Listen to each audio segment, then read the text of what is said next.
Hermeticism is a philosophical tradition that gets its name from Hermes Trismegistus, a word which means thrice greatest Hermes.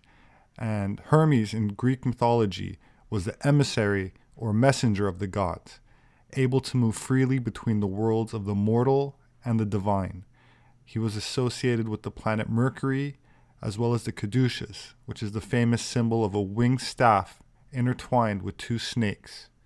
He was the protector of thieves and the god of wisdom, as well as the equivalent in ancient Egyptian mythology to the god Thoth, scribe to the gods, accredited with inventing writing, the god of science, magic, art, among other things.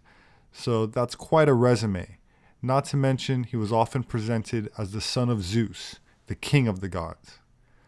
Before we start, I'd like to say that when it comes to interpreting ancient mysteries, the symbols often have multiple meanings, so please keep that in mind.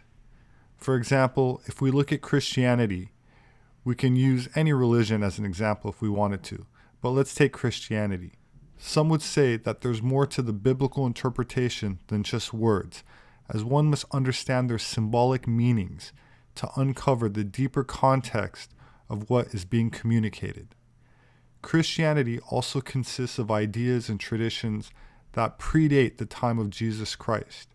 For example, the Christmas tree, a symbol that was adopted from earlier traditions that existed in places like Europe and incorporated into a religion that was disseminated during the Roman Empire. There were also other elements that were incorporated into the organized religion that came from a time in remote antiquity, such as the cyclical pattern of the stars and zodiac, a subject which is called astrotheology, a word that comes from the Greek word astron, which means star, and theology, which means study of God. So it's the influence the stars have on religion. Most people are aware that December 25th was probably not the real birthday of Jesus, as few in the first 2 centuries of Christianity claimed any knowledge of his exact day or year of birth. And the date celebrated is more than likely the winter solstice, when the shortest day of the year, after 3 days, starts its yearly cycle over again, and the days begin getting slightly longer until the summer solstice, or longest day of the year. The point that I want to make with this is that just because this is the case does not mean that there are no other esoteric layers of meaning to be uncovered within the symbology. It's an oversimplification to claim that it is only a reference to the sun and other celestial cycles, missing the deeper implications, ignoring the spiritual aspects, thinking it only describes the sun's cycle, which incidentally can also be seen in other ancient mystery religions, such as Mithras, which is famously portrayed as the solar deity killing the bull, which represents Taurus, the transition out of the age of Taurus into the age of Aries, the Aryan age, or Hercules, who has 12 labors, where this deity battles lions, which represent the age of Leo, and so forth. It's a mistake to conclude that there's nothing more to this, insisting that the ancient people merely documented a cycle, whether it be the year, which consists of 365 days that they divided into 12 months, or what Plato calls the Great Year, which is a roughly 26,000 year cycle divided up into 12 segments of roughly 2,200 years each that we call ages, such as the age of Aquarius that we're now entering. So it is the deeper, esoteric, or occult meaning that we will touch on today. And occult simply means hidden or secret, not bad or necessarily evil. That said, probably the most famous literature in the field of Hermeticism and attributed to Hermes or Thoth is known as the Emerald Tablets of Thoth the Atlantean. Whether or not the information stretches all the way back to the time of Atlantis is disputed, and is mostly attributed to European Renaissance alchemy, starting towards the end of the Middle Ages. Hermes Trismegistus, however, predates that, as its first known appearance is in the book written in Arabic between the 6th and 8th centuries. And in Islamic tradition, Hermes Trismegistus is considered the builder of the pyramids of Giza, but may also predate writing from the Holocene altogether. One can argue that alchemy can be traced at least to ancient Egypt, which used to be called Kemet, from where we get the word alchemy. Kemet translates to black land and has nothing to do with skin color, but rather is an esoteric concept that is symbolic of the mother goddess, as everything, including light itself, is first born from blackness. If you look it up, you'll likely find explanations that speak to the fertile black soil of Egypt along the Nile. But remember, we're talking about the esoteric interpretation, and in the occult context, black is associated with goddess, just like the black Kali goddess in India, or the Black Madonna, which the Templars introduced into Europe after their time in Jerusalem, whose civilization also has its roots in ancient Egypt. I have a video that explains this in more depth called Baphomet and Sophia, Goddess of Wisdom, which I will include a link to in the description. But let's move on now to the Emerald Tablet itself.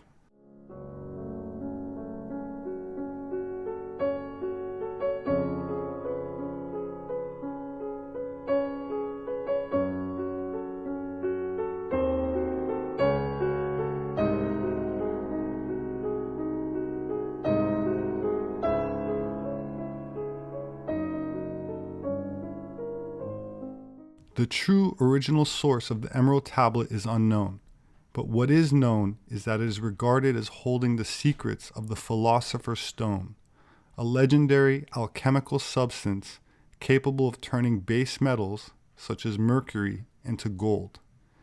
Now, as I've tried to articulate earlier, religious stories often have multiple meanings, and one should not cling to the most obvious or literal interpretation.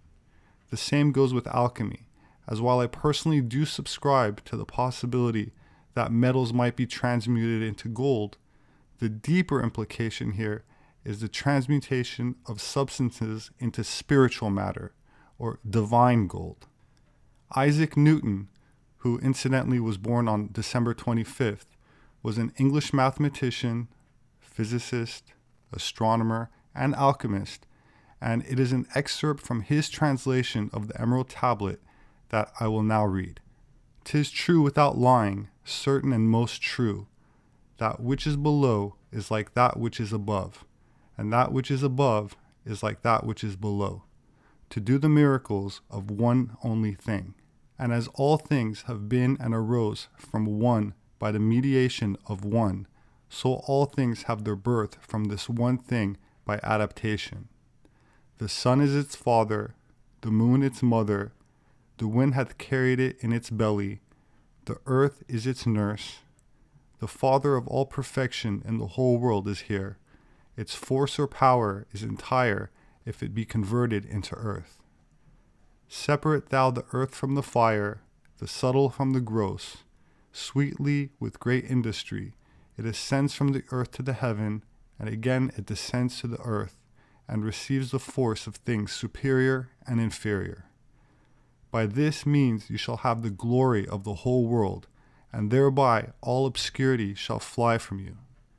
Its force is above all force, for it vanquishes every subtle thing and penetrates every solid thing. So was the world created. From this are and do come admirable adaptations, whereof the means is here in this. Hence I am called Hermes Trismegistus, having the three parts of the philosophy of the whole world. That which I have said of operation of the sun is accomplished and ended." While there is much to be said about this short passage, I will focus on what I feel are some of the key points, so let's start at the top. That which is below is like that which is above, and that which is above is like that which is below, to do the miracles of one only thing. As above, so below can be interpreted in many ways. For example, life down on earth mirrors celestial cycles in the heavens, which is the basis for the field of astrology, where certain energies in nature are most available at certain times following a repeating pattern, an example being the 4 seasons. Another way to look at this concept is that above means outer, as in the exterior world, and below means inner, as in the internal, subjective, or spiritual world. Next sentence. And as all things have been and arose from one by the mediation of one, so all things have their birth from this one thing by adaptation. While our senses tell us that things are separate, literally by distance, in certain abstract disciplines like math and physics, the universe is very much interconnected and not really separate at all. So the illusion of separateness comes from the perception of things being in various different states, such as dense matter or liquids or gases, etc. But it's all really one substance in various states of being. Next sentence. The sun is its father, the moon its mother, the wind hath carried it in its belly, the earth is its nurse, the father of all perfection, and the whole world is here. Its force or power is entire if it be converted into earth. In this context, the sun represents fire, which makes sense as it radiates heat. The moon, symbolically speaking, represents its counterpart, which is water, even though it's not wet. Remember, we're talking about symbols here, not literal. So the sun radiates out and is male. The moon is magnetic, is cool, and represents the female. The wind is the element of air, and we're told that it carries something. While invisible to the eyes, one need only think about where the dew that collects on a blade of grass comes from to understand that within the element of air, there can be something else, in this example, water. The earth is its nurse. The earth is also one of the alchemical elements, and we're told that it nurses something, likely the same thing that is carried by the air in its belly. So we have 4 elements: fire, water, air, and earth, and a hint of a 5th element, which is alluded to but not named. But in the next sentence, we are told about its perfection and force.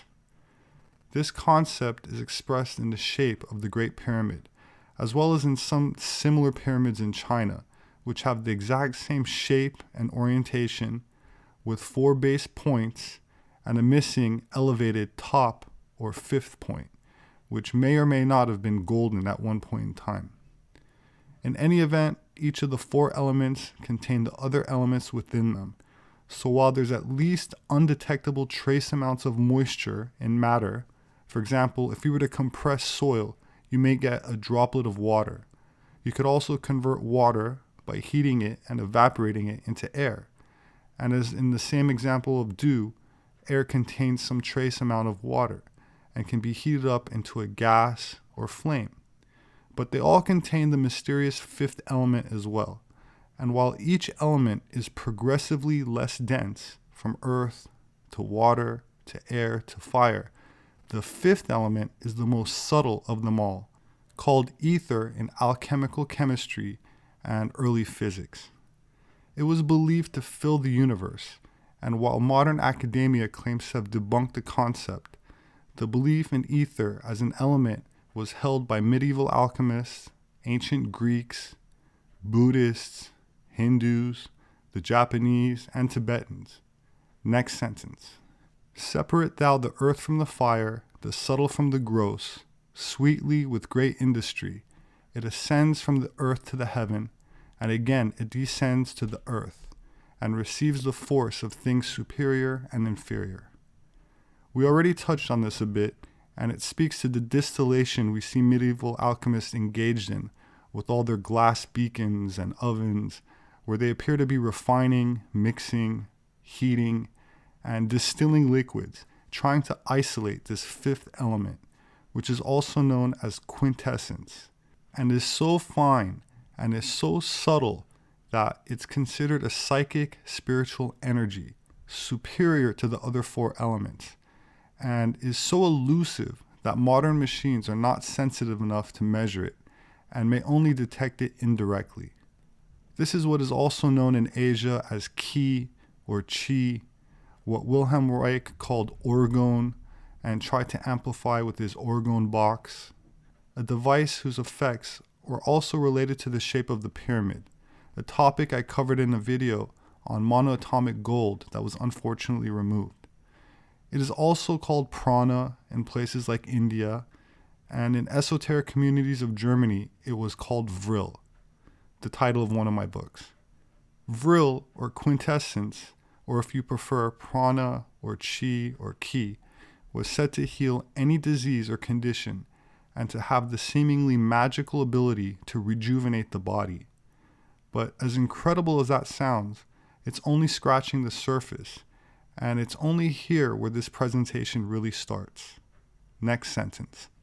By this means you shall have the glory of the whole world, and thereby all obscurity shall fly from you.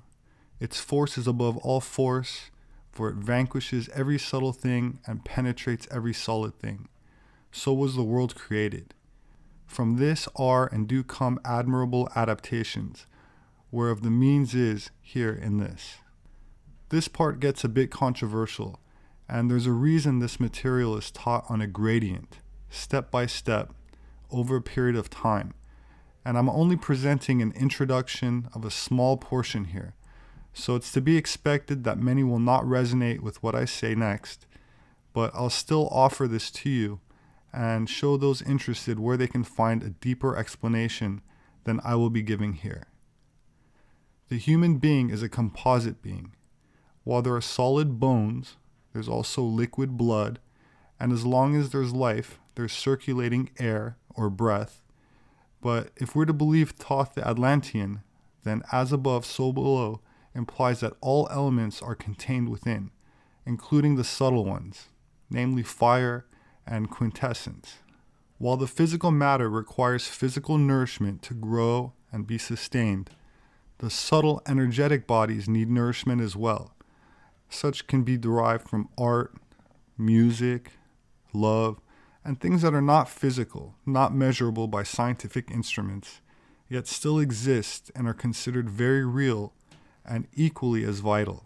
So as the physical body is like an alchemical machine that transmutes the food and water you eat and drink into protein and other vitamins that it then reconstructs into new tissues and blood, the mind or spirit also transmute mentally and emotionally. It's not the purpose of this video to prove these things to you, only to expose them to you for your consideration. In occult philosophy, meaning the ancient mystery school religions, which whether you're aware of it or not are also part of the modern mainstream religions, only hidden, or in many cases altered and aberrated, there is as a primal goal the development of the soul. Now I'm aware that many religious people will insist that their soul is already fully developed and functioning, and all one needs to do is believe in a certain sentence or recite the sentence out loud, such as I believe such and such is my Lord and Savior, click their heels together 3 times, and like magic all sins are forgiven and washed away, and after their body expires, they experience eternal bliss, no questions asked. And I'm not going to argue with anybody. If that's your position, so be it. I'm not going to try to convert you or ask you to join any organization. I merely want to share what the ancients believed, and it's not normally divulged publicly as perhaps it should be. The ancient civilizations that dealt in what we call alchemy, whether it be ancient Egypt, Greece, India, China, Europe, or the New World, all believed that spiritually speaking, humanity had somehow fallen from a previously higher state of being, and this was expressed in various different ways. But what was universal was the idea that mankind, rather than mutating from primitive apes into some sort of great modern pinnacle, has been degraded and degenerated, has lost its way, so to speak, and rather than evolving, has devolved. The occult tradition, in its original form, was an attempt to redeem oneself, to rise back up into a higher spiritual state, and this is the basis for pre-Christian metaphors relating to rebirth, resurrection, or a phoenix rising from the ashes, and so forth. It was believed that the human potential was much higher than the current scientific understanding of it, and that through what has become labeled as sinful behavior, this potential is no longer realized. Now, when I say sin, I'm not speaking about being judged by an external deity that punishes you, but sin, as defined as an immoral act considered to be a transgression against divine law, is also an ancient Mesopotamian moon god or goddess, which had also become associated with the planet Venus and goddess in general. But I want to keep this simple and to the point, which involves the appropriate management of one's vital energies, which when wasted or expelled in a frivolous manner, which is also denounced as one of the 10 Commandments, results in a loss of vitality, and not so much in a physical sense, but as a spiritual potential. Unfortunately, I can't be much more specific on this platform, but I have several other videos I made on this subject, and I'll give 3 references on this topic and encourage further research for those interested. The first is Samuel N. Oera, a Colombian author of many books on esoteric spirituality, which have been translated into many languages, and most are available online for free. I can't say that I agree with everything he says, but his main thesis is close enough to what the ancients taught that I can recommend his general ideas to you. Another author is Montauk Chia, a Taoist master who has a different approach, different techniques, as he teaches an esoteric version of Qigong, but in terms of experience, the similarities in philosophies and results become apparent. The third is Heinrich Arnold Krumm Heller, a doctor, German naval intelligence agent, Rosicrucian, and author, who's not very well known, but published some very guarded secrets and so deserves mention. A lot of his material is copied and regurgitated by other authors who watered it down or altered it too much to be of much value. Which brings us to the last sentence of this brief excerpt. Hence, I am called Hermes Trismegistus, having the 3 parts of the philosophy of the whole world. There can be numerous ways to interpret this, and I will focus on the one that I feel is most important to the context of this presentation. The goal of internal alchemy, as opposed to the physical practice of turning lead into gold, is the development of spiritual gold, which is the soul. The ancient Egyptians were concerned with the afterlife, with acquiring, developing, and enhancing a vehicle to survive the passing of the physical vehicle or body. They wanted to nourish the soul and give the consciousness, the real you, the ability to achieve spiritual immortality, rather than simply continuing the cycle of what Buddhists call reincarnation. To end this cycle of birth and death, the ancients believed that the soul must be pure enough, strong enough, and cannot be energetically depleted by sinful activity, as I've briefly touched upon. The reason the god of wisdom, Hermes or Thoth, is called 3 times great is because it references the 3 parts of man, the body, mind, and soul, and neither aspect of the 3 parts can be neglected or degraded. This is why I can't endorse someone like Aleister Crowley, who promoted drug use and other degenerative acts, which may or may not provide a temporary positive effect, but will ultimately lead one away from the desired outcome, in my opinion. One should avoid smoking, excessive drinking, drugs, porn, and any activity that compromises one's integrity, and especially wasting of the vital energy through sinful activity, which does not mean evil, it just means performed improperly. This does not mean one should be abstinent, as there's more than one way to perform the act. It also does not mean one should not have kids, as there's 365 days in a year, and how many of those days does one need to spend spilling the cup of Hermes, so to speak, to make kids? If you have 10 wives and create 10 babies a year, that leaves 355 days of the year left, right? You could make 10 babies a year with 10 different women if you wish, and have 355 days left over for retaining your vitality for other purposes other than procreation. So please don't say that this practice means sacrificing procreation somehow, which is just a justification of an addict. that is frightened at the concept of giving up their addiction.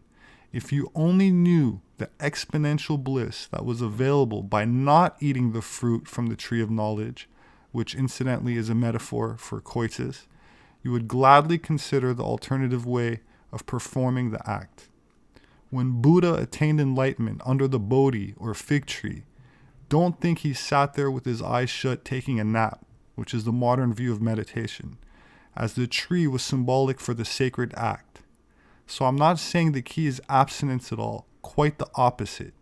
It must be learned, take some discipline, but the rewards are worth it, at least according to the ancients, such as emperors, philosophers, alchemists, people like Nikola Tesla, Gandhi, Socrates, Leonardo da Vinci, the Dalai Lama, Plato, and many others.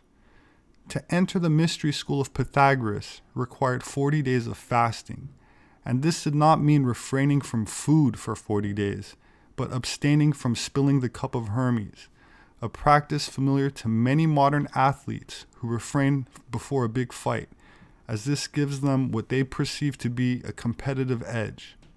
That same energy is what is harnessed for spiritual development, not just athletic performance. The last sentence speaks of the operation of the sun and is the true mystery behind why the pharaohs were considered sun gods and why they expected to live on in a godlike, immortal state in the astral realm after their bodies expired.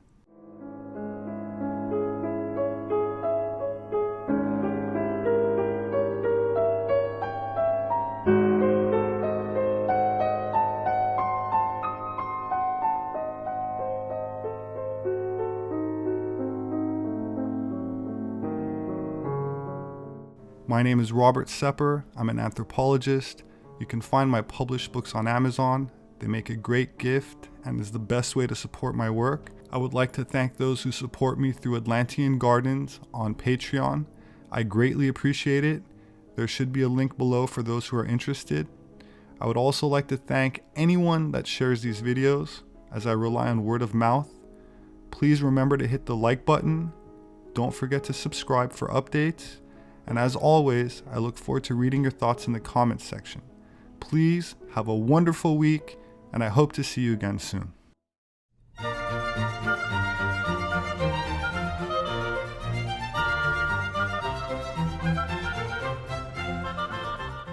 The idea that our planet consists of a hollow or honeycombed interior is not new.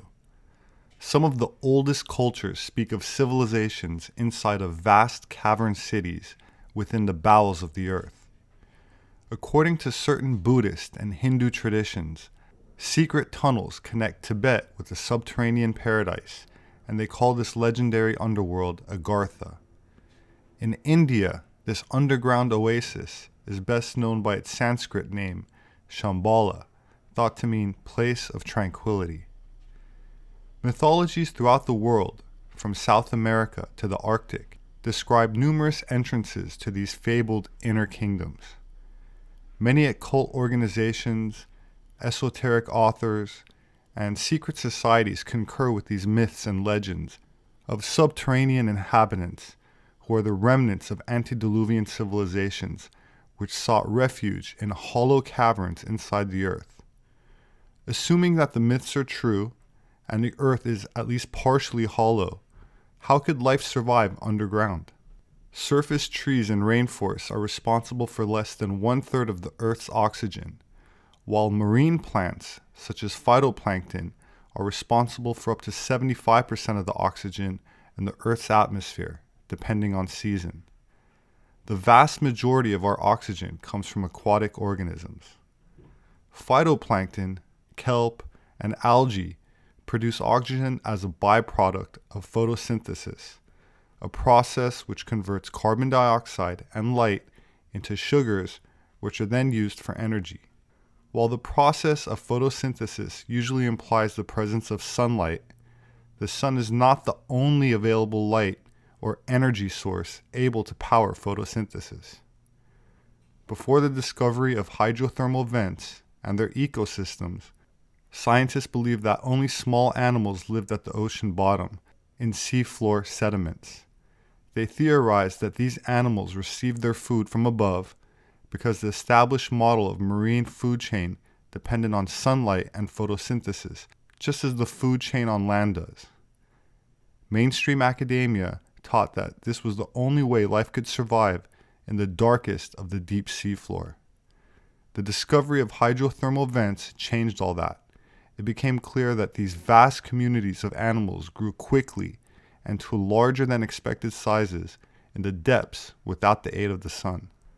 Instead of using light to create organic material through photosynthesis, microorganisms at the bottom of the food chain at hydrothermal vents use chemicals such as hydrogen sulfide in what is called chemosynthesis. At the seafloor, there are thriving ecosystems that receive energy not from the sun, but from the heat and chemicals provided by the planet itself.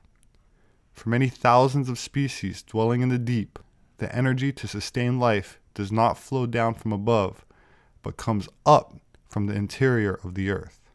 Even in the unlikely scenario where every single tree were to be chopped down, we would still be able to breathe thanks to aquatic plant life, for example, algae.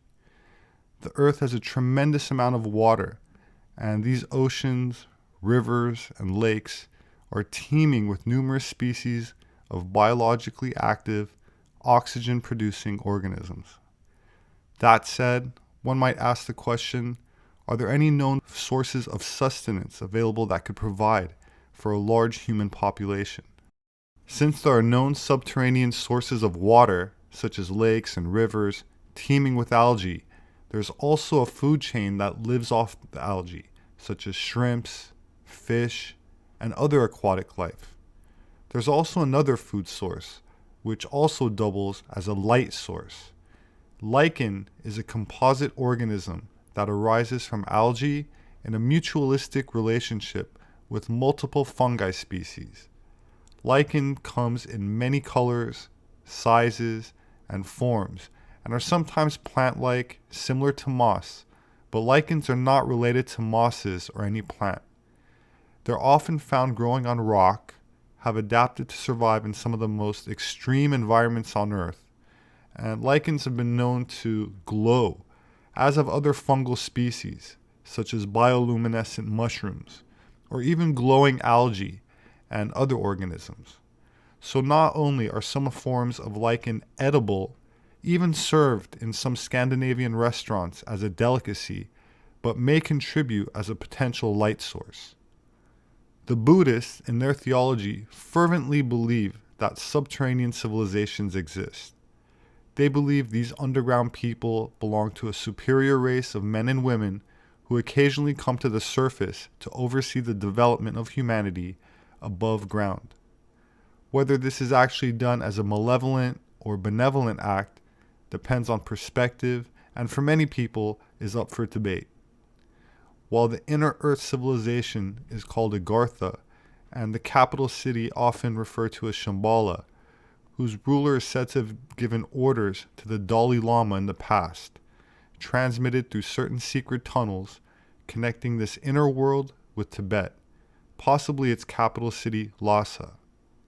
The entrance of this tunnel was guarded by lamas who were sworn to secrecy, but there has been rumors that these secrets were handed over to the Nationalist Socialist Party of Germany, which sent numerous archaeological expeditions to Tibet trying to find fossilized remains of giants, among other things, such as an alleged attempt by the Ahnenerbe, or Ancestral Heritage Research Organization, to establish communications with what they considered true supermen, who were said to have mastered the forces of the living universe, which they called Vril, but is also known as Chi, Ki, Prana, Orgone, and to alchemists, Ether.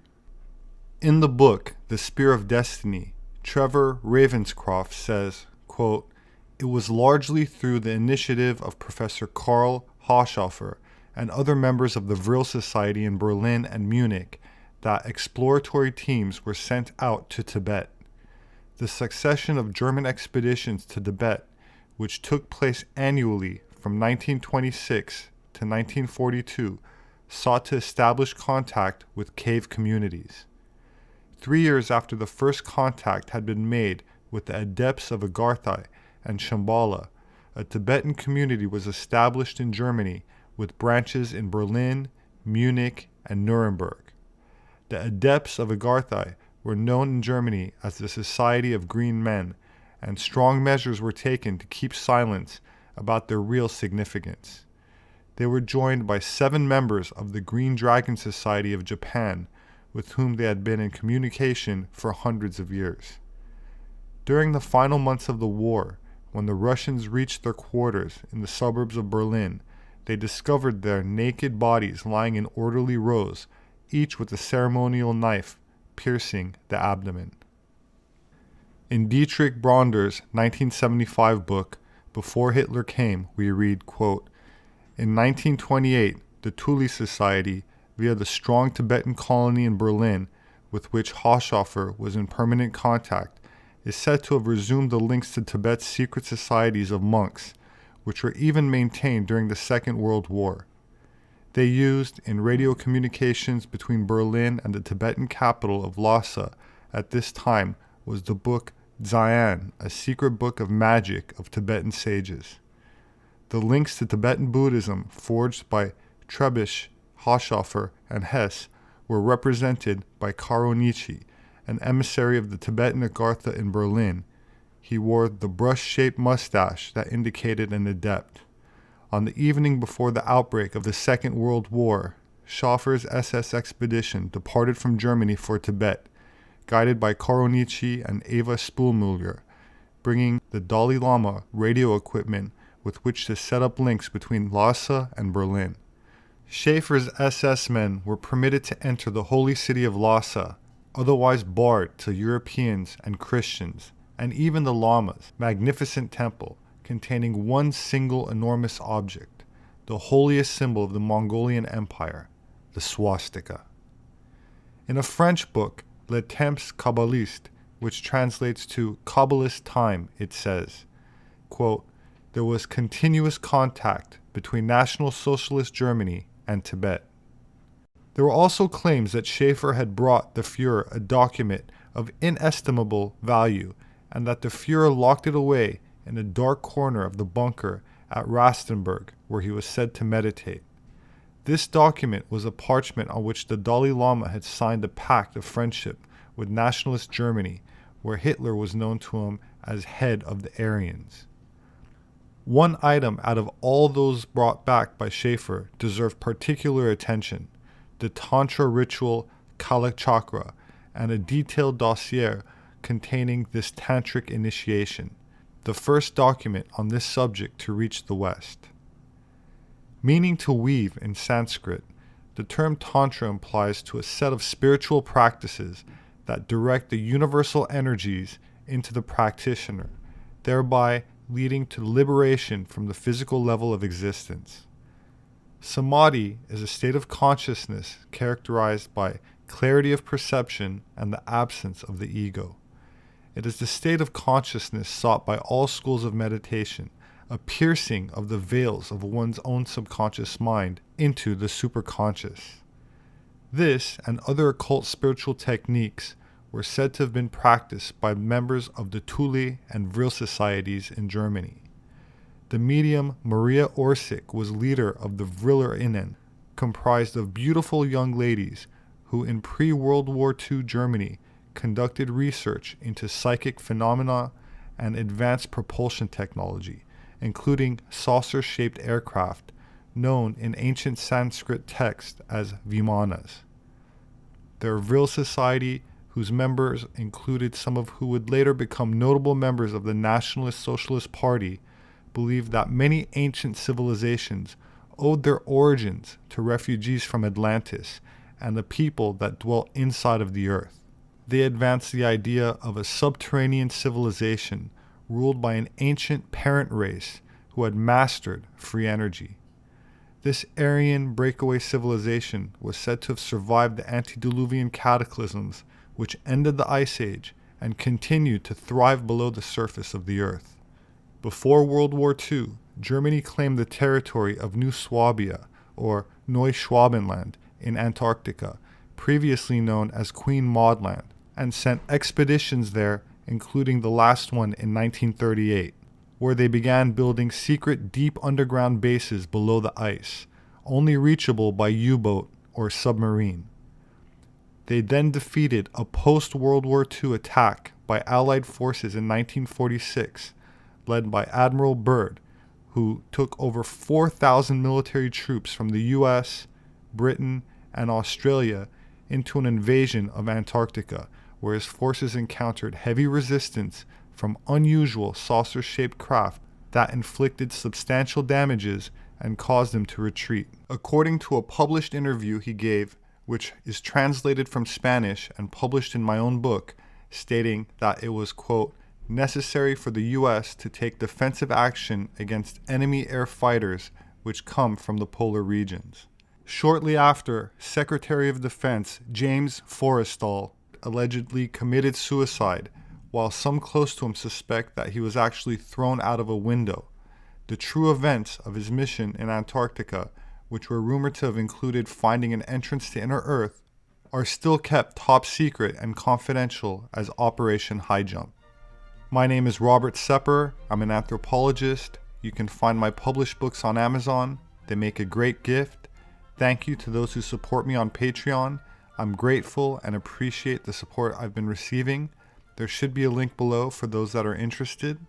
I also very much appreciate anyone that shares these videos, so thank you. Please hit the like button, don't forget to subscribe, and click on the notification bell for future updates. I also added links in the description to my social media accounts on Twitter and my Facebook group and page, where you can post questions or make requests for future video topics. I very much look forward to reading your thoughts in the comment section below. Please have a wonderful week, and I hope to see you again soon.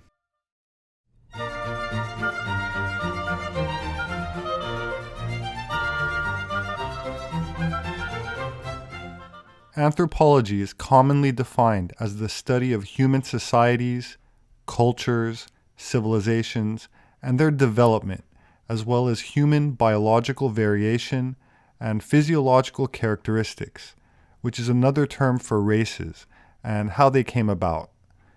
In the field of physical anthropology, there are two main concepts taught at the university level that stand out above all others. The first is the importance of agriculture in regards to civilization.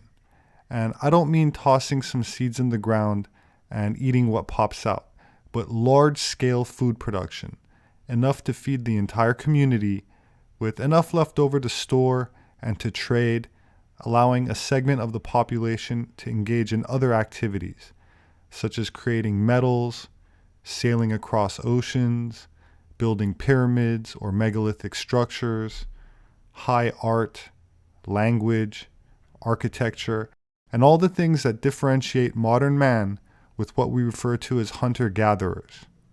While there's nothing wrong with being a hunter-gatherer, and I know many people, including myself, that in many ways envy that sort of simplistic lifestyle, in an anthropological context, they tend to be restricted to small tribes of usually under 40 people, spend most of their time struggling to survive, and while physically considered anatomically correct, historically speaking, they were not considered modern.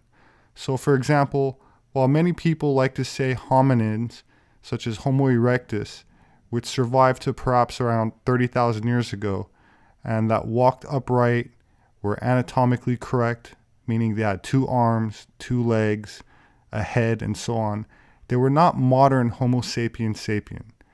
Without the sustenance that comes with agriculture, and with a cranial capacity of under 900 cubic centimeters, they were simply not modern humans. Incidentally, the average cranial capacity for people of the Holocene, our current age, is around 1,300 cubic centimeters, depending on certain factors, such as ethnicity. While there are many articles that claim our brains have shrunk over time, this is misleading. The reduction in brain size is due to the hybridization of our species, as the first fully modern human was Cro-Magnon, with some specimens having a cranial capacity of over 1,700 cubic centimeters, who then mated with other hominin species, such as Denisovans, and some other species in Africa that have yet to be identified in the fossil record, only seen in comparing sequenced genomic data and labeled as a ghost species, which I suspect is Homo erectus or another archaic hominid. Everything other than Cro-Magnon is archaic, including Neanderthal, which had a considerably larger cranial capacity than the African hominins, or even the modern average. It also had different dentation, meaning teeth, a massive brow ridge, or eyebrow bone, no forehead, and mid-facial prognathism, meaning its mouth area sticked out from its face, a simian-like or archaic feature, and one that is not associated with agriculture. Neanderthal also had a different shaped cranium, which resembles more of a football rather than round like a basketball, like most modern skulls are. I'd also like to clear up one other point about Neanderthal. No specimen has ever turned up Rh negative, and no Neanderthal has even been shown to be a recessive carrier of Rh negative blood. So the people who seem to think Europeans are essentially Neanderthals, that's false. They're not, and only carry from 1 to 5% Neanderthal DNA, and in some cases, an admixture of other hominin species as well. But the base phenotype is Cro-Magnon, which I've stated previously is the origin of Rh negative blood type. Since Cro-Magnon is the only hominin ever discovered to have a chin, the only specimen that is considered fully modern, it would make sense that they were agriculturalists, since the lack of prognathism, meaning the flat face and mouth, is an indicator of using the back molars to chew with, implying a diet of vegetables and grown food.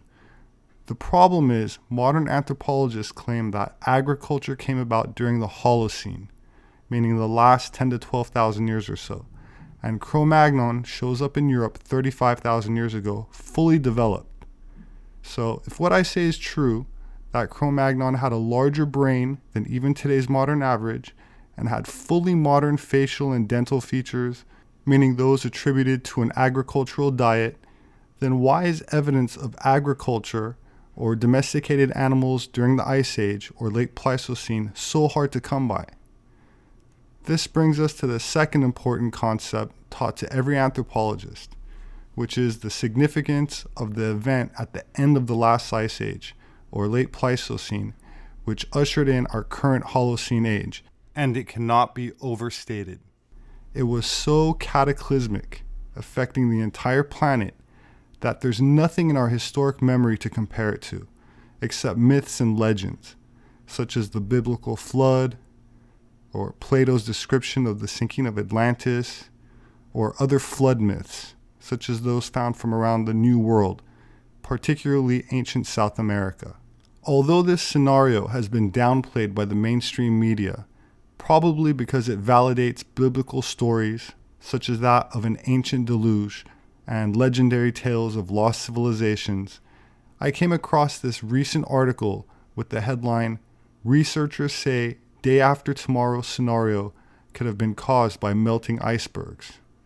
The article goes on to say that as the Earth began to thaw when the last ice age came to an end about 13,000 years ago, melting sea ice in the Arctic poured fresh water into the salty North Atlantic and drastically changed the world's climate, a new study suggests. The study, published in the journal Geology, proposes a new mechanism for the influx of fresh water into the ocean that scientists believe altered currents like the Gulf Stream, which brings heat from the equator to North America and Europe.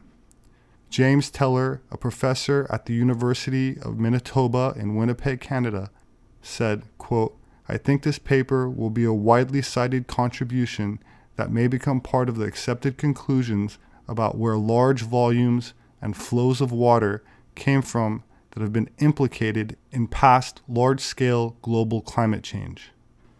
This article speaks to a time of global climate change, where glaciers rapidly melted, causing a 400-foot rise in global sea levels, And at the same time, volcanoes and earthquakes were common, and the planet's fauna, which means animals, experienced mass extinctions, including many hominin species. Hominin means walking primates, like humans, whether they be modern or archaic. And archaic just means old or primitive. So let's review. The first fully modern Homo sapien shows up 35,000 years ago. No hominin over 35,000 years ago used bow and arrows. No hominin over 35,000 years ago threw spears. They might have tied a pointy rock to a stick and used it to stab prey with, but no spears.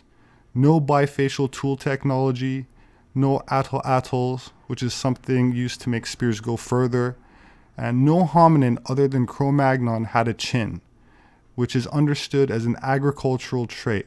And we know that this first fully modern, big-brained race interbred with other archaic or primitive species, bringing about hybrids, which we call races.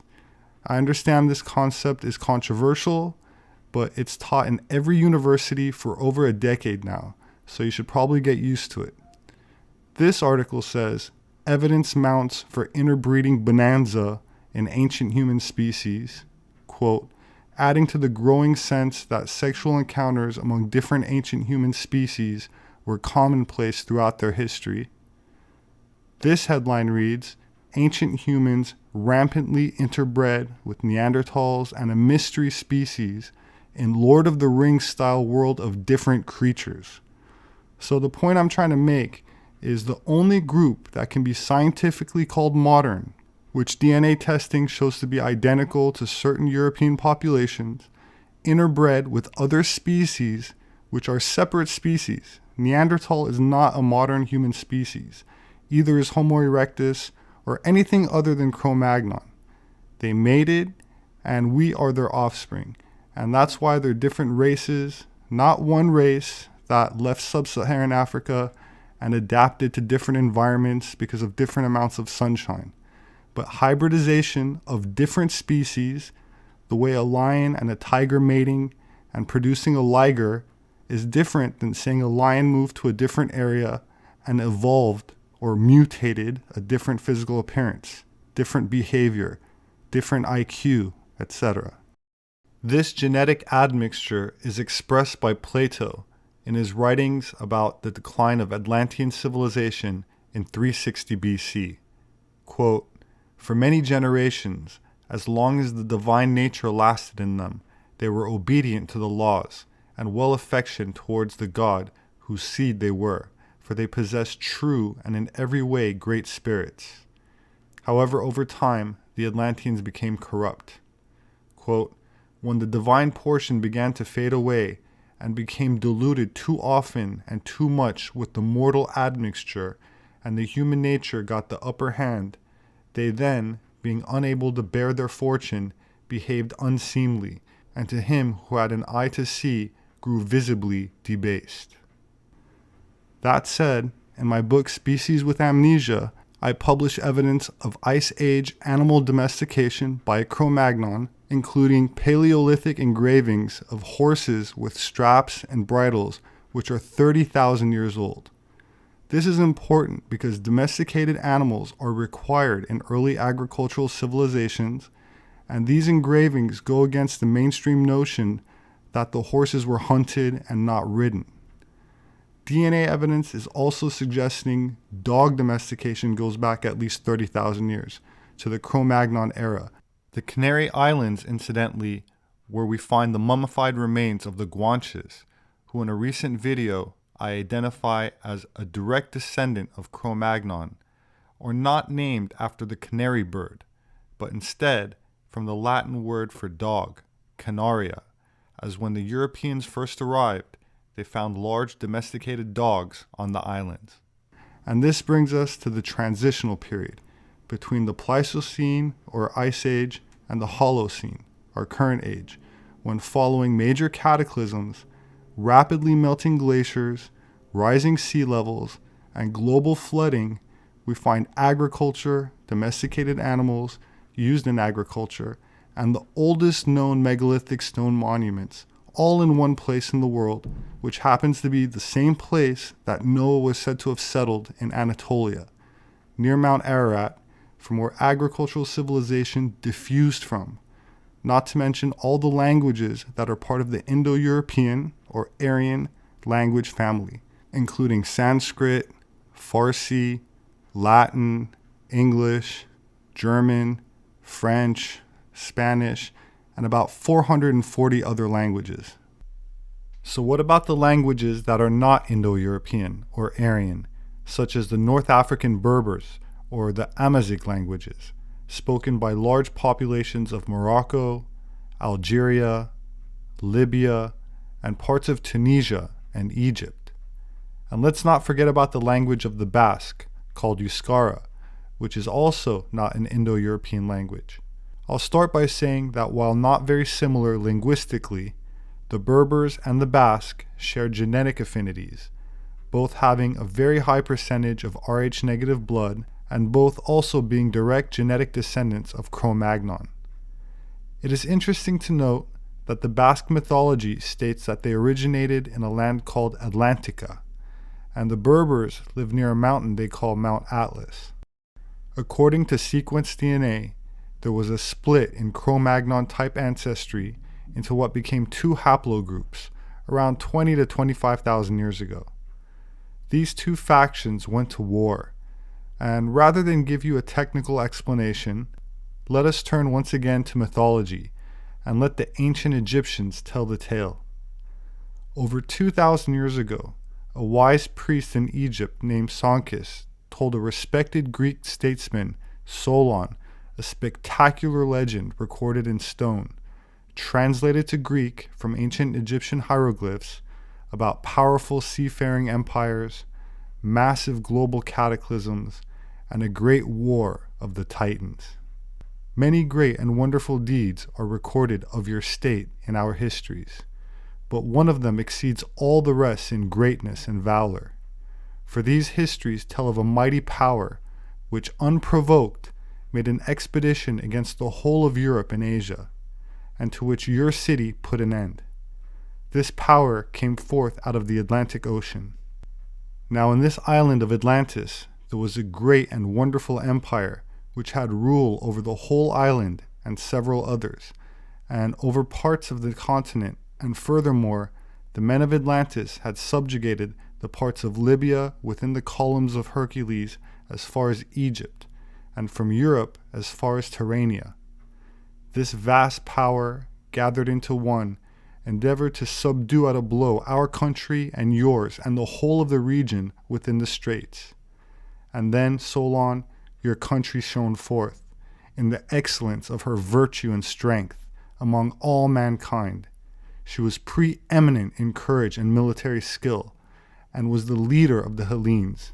And when the rest fell off from her, being compelled to stand alone, after having undergone the very extremity of danger, she defeated and triumphed over the invaders, and preserved from slavery those who were not yet subjugated, and generously liberated all the rest of us who dwell within the pillars. But afterward there occurred violent earthquakes and floods. In a single day and night of misfortune, all your warlike men in a body sank into the earth, and the island of Atlantis, in like manner, disappeared in the depths of the sea. In my book, I call this Atlantean myth part of the Cro-Magnon invasions, and part of the story of how Europe actually was populated 35,000 years ago, rather than from magically mutating sub-Saharan African Homo erectus that allegedly marched out of Africa, which is the real fairy tale. This very real cataclysm, which historically happened, according to Plato, took place about 11,500 years ago, which is the exact date given for the end of the Pleistocene and start of the Holocene in any anthropology or geology classroom. To continue quoting the Egyptians via Plato, you remember only one deluge, though there have been many. You and your fellow citizens are descended from the few survivors that remained, but you know nothing about it because so many succeeding generations left no record in writing. While this may be true, Many pre-World War II authors did leave a record in writing, such as Helena Blavatsky, who asserted humanity was in the fifth root race, the Aryan race, said to have emerged from the previous fourth root race, the Atlantean root race. She also attributed Cro-Magnon to be the Atlantean race from Atlantis that populated Europe at a time decades before human DNA had been sequenced. U.S. Congressman Ignatius Donnelly, author of Atlantis, the Antediluvian World, also promoted the idea of a people called Aryans being the remnants of Atlantis and spreading out after the floodwaters subsided from Anatolia. There were many others, such as Manly P. Hall, Edgar Cayce, and Rudolf Steiner, who also subscribed to the idea of Atlantis and the post-cataclysmic diffusion of civilization by a people known as Aryans. My name is Robert Sepehr. I'm an anthropologist. You can find my published books on Amazon. They make a great gift. Thank you to those who support me on Patreon. I'm grateful and appreciate the support I've been receiving. There should be a link below for those that are interested. I also appreciate anyone that shares these videos. Thank you. Please hit the like button. Don't forget to subscribe and click on the notification bell for updates. I also added links in the description to my social media account on Twitter and my Facebook group and page where you can post questions or make requests for future video topics. I very much look forward to reading your thoughts in the comment section below. Please have a wonderful weekend, and I hope to see you again soon.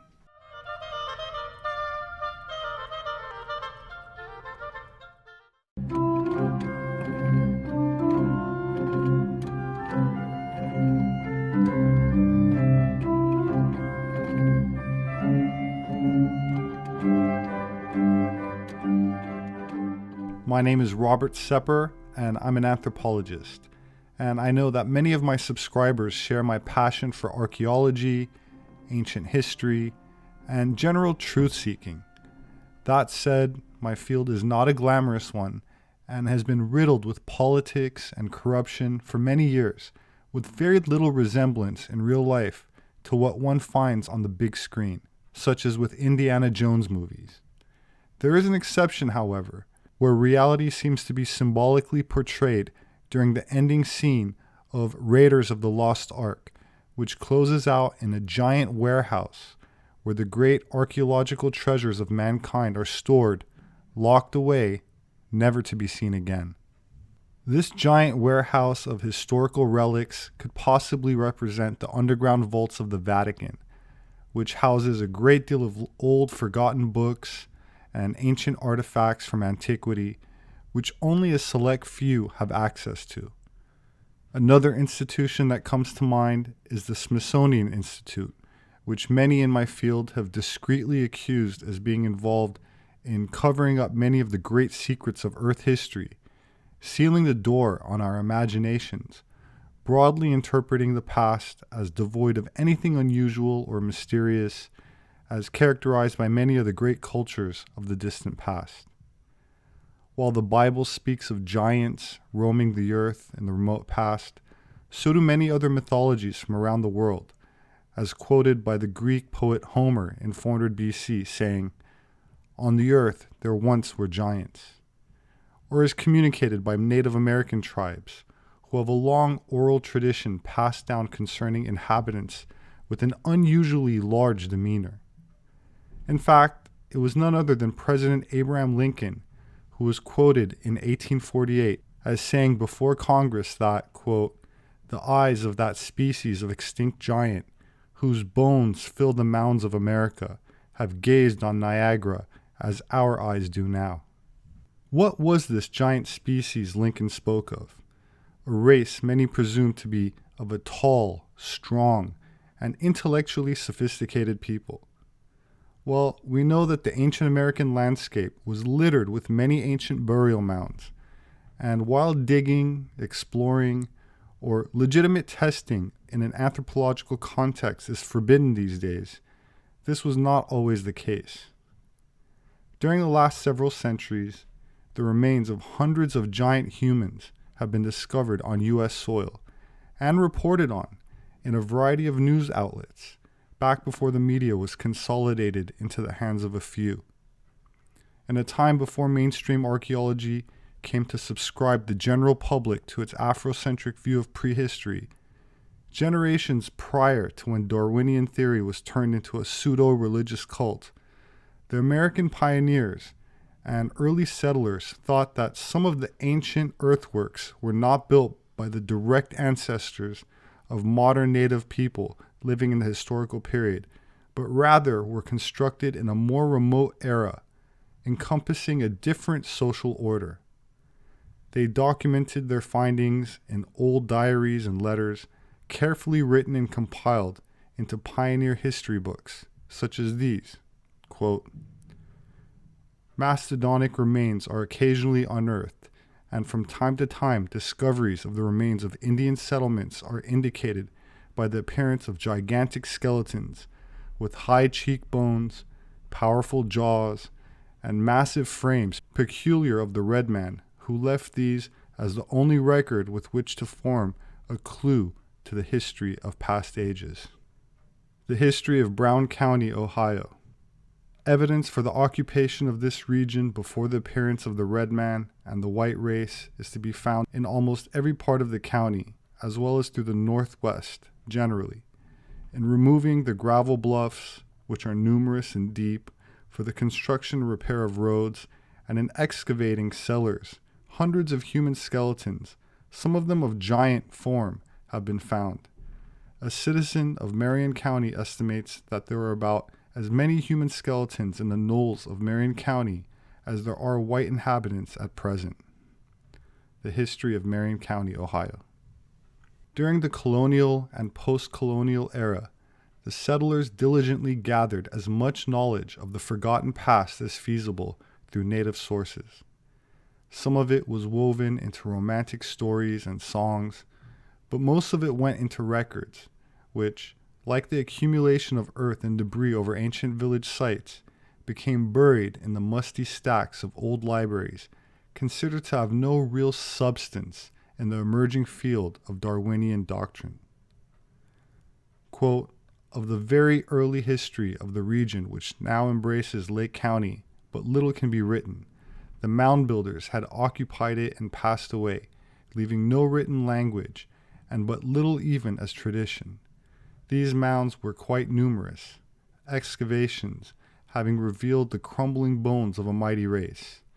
Samuel Miller, who has resided in the county since 1835, is authority for the statement that one skeleton which he assisted in unearthing was a trifle more than 8 feet in length, the skull being correspondingly large, while many other skeletons measured at least 7 feet. Historical Encyclopedia of Illinois and History of Lake County." James Wofford of the Western Cherokee, who was born in Georgia in 1806, says that his grandmother, who must have been born about the middle of the last century, told him that she had heard from the old people that long before her time a party of giants had once come to visit the Cherokee. They were nearly twice as tall as common men, and had their eyes set slanting in their heads. They said that these giants lived far away in the direction in which the sun goes down. The Cherokee received them as friends, and they stayed some time and then returned to their home in the west. Collected by James Mooney. There were mounds situated in the eastern part of the village of Conneaut, and an extensive burying ground near the Presbyterian church, which appear to have had no connection with the burying places of the Indians. Among the human bones found in the mounds were some belonging to men of gigantic structure. Some of the skulls were of sufficient capacity to admit the head of the ordinary man, and jawbones that might have been fitted on over the face with equal facility. The other bones were proportionately large. The burying ground referred to contained about 4 acres, and with the exception of a slight angle in conformity with the natural contour of the ground, was in the form of an oblong square. It appeared to have been accurately surveyed into lots running from north to south, and exhibited all the order and propriety of arrangement deemed necessary to constitute Christian burial. Historical Collections of Ohio in 2 volumes. Although not regarded by the government as reliable, the oral traditions of the native people in the U.S. are of the existence of possibly 2 races of giants, one supplanting the other by violent means. Here we have the first inkling of some very remote prehistory preserved through the tradition of the Chippewa, Sandusky, and Tawa tribes, the existence of giant bearded men. Quote, "In this connection, I would say that Mr. Jonathan Brooks, now living in town, stated to me that his father, Benjamin Brooks, who lived with the Indians 14 years and was well acquainted with their language and traditions, told him and others that it was a tradition of the Indians that the first tribe occupying this whole country was a black bearded race, very large in size, and subsequently a red bearded race or tribe came and killed or drove off all the black beards, as they called them, the Firelands pioneer." Many of these accounts have also been published in mainstream newspapers. Let's take a look at some examples. This one is from the New York Times, 1897. Maple Creek, Wisconsin. One of the 3 recently discovered mounds in this town had been opened. In it was found the skeleton of a man of gigantic size. The bones measured from head to foot over 9 feet and were in a fair state of preservation. The skull was as large as a half-bushel measure. Some finely tempered rods of copper and other relics were laying near the bones. The mound from which these relics were taken is 10 feet high and 30 feet long, and varies from 6 to 8 feet in width. The 2 mounds of lesser size will be excavated soon. Here is another in the New York Times from Centerburg, Ohio, 1885. Licking County has been for years a favorite field for students of Indian history, there being here 2 old forts and scores of mounds. Last week, a small mound near Homer was opened by some schoolboys who found a skeleton. Today, a further search was made, and several feet below the surface of the earth, in a large vault with stone floor and bark covering, were found 4 huge skeletons, 3 being each over 7 feet in length, and the other 8. The skeletons lay with their feet to the east, on a bed of charcoal in which were numerous partially burned bones. About the neck of the largest skeleton were a lot of stone beads, evidently a necklace in life. The grave contained about 80 stone vessels and implements, the most striking being a curiously wrought pipe, the bowl having a series of carved figures upon it resting, a contest between animals and birds. It is said to have been the only engraved stone pipe ever found, a stone kettle holding about a gallon, in which was a residue of saline matter, bears evidence of much skill. Their bows, a number of arrows, stone hatchets, and a stone knife are among the implements. The knife is of a peculiar shape, with a curved blade and wooden handle. Students in Indian archaeology claim that it was the most valuable find ever made in that line. This New York Times article is from St. Paul, Minnesota, 1882. The bones of a giant found. A skull of heroic size and singular formation has been discovered among the relics of the mound builders in the Red River Valley. The mound was 60 feet in diameter and 12 feet high. Near the center were found the bones of about a dozen men and women, mixed in with the bones of various animals. The skull in question was the only perfect one, and near it were some abnormally large body bones. The man who bore it was evidently a giant. A thorough investigation of the mound and its contents will be made by the Historical Society. In 1904, the New York Times published this article from New York. While a gang of men in the employ of the New York and Harlem Railroad were taking sand from an immense mound near Purdy Station today to fill an excavation, they unearthed several skeletons of unusual size. The New York Times reported on this find from New Mexico in 1902. Giant skeletons found. Archaeologists to send expedition to explore graveyards in New Mexico where bodies were unearthed, owing to the discovery of the remains of a race of giants in Guadalupe, New Mexico, antiquarians and archaeologists are preparing for an expedition to further explore that region. The article goes on to describe an ancient burial that has yielded skeletons of enormous size, including curious inscriptions and a frame of 12 feet in length, with a forearm that was 4 feet long, with teeth the size ranging from a hickory nut to that of the largest walnut. The chest of the being was reported as having a circumference of 7 feet, with an anticipation of thousands of more skeletons to be found. This supposition is based on the traditions handed down from the early Spanish invasion that have detailed knowledge of the existence of a race of giants that inhabited the plains of what is now eastern New Mexico. In 1883, the New York Times reported on a story from West Virginia.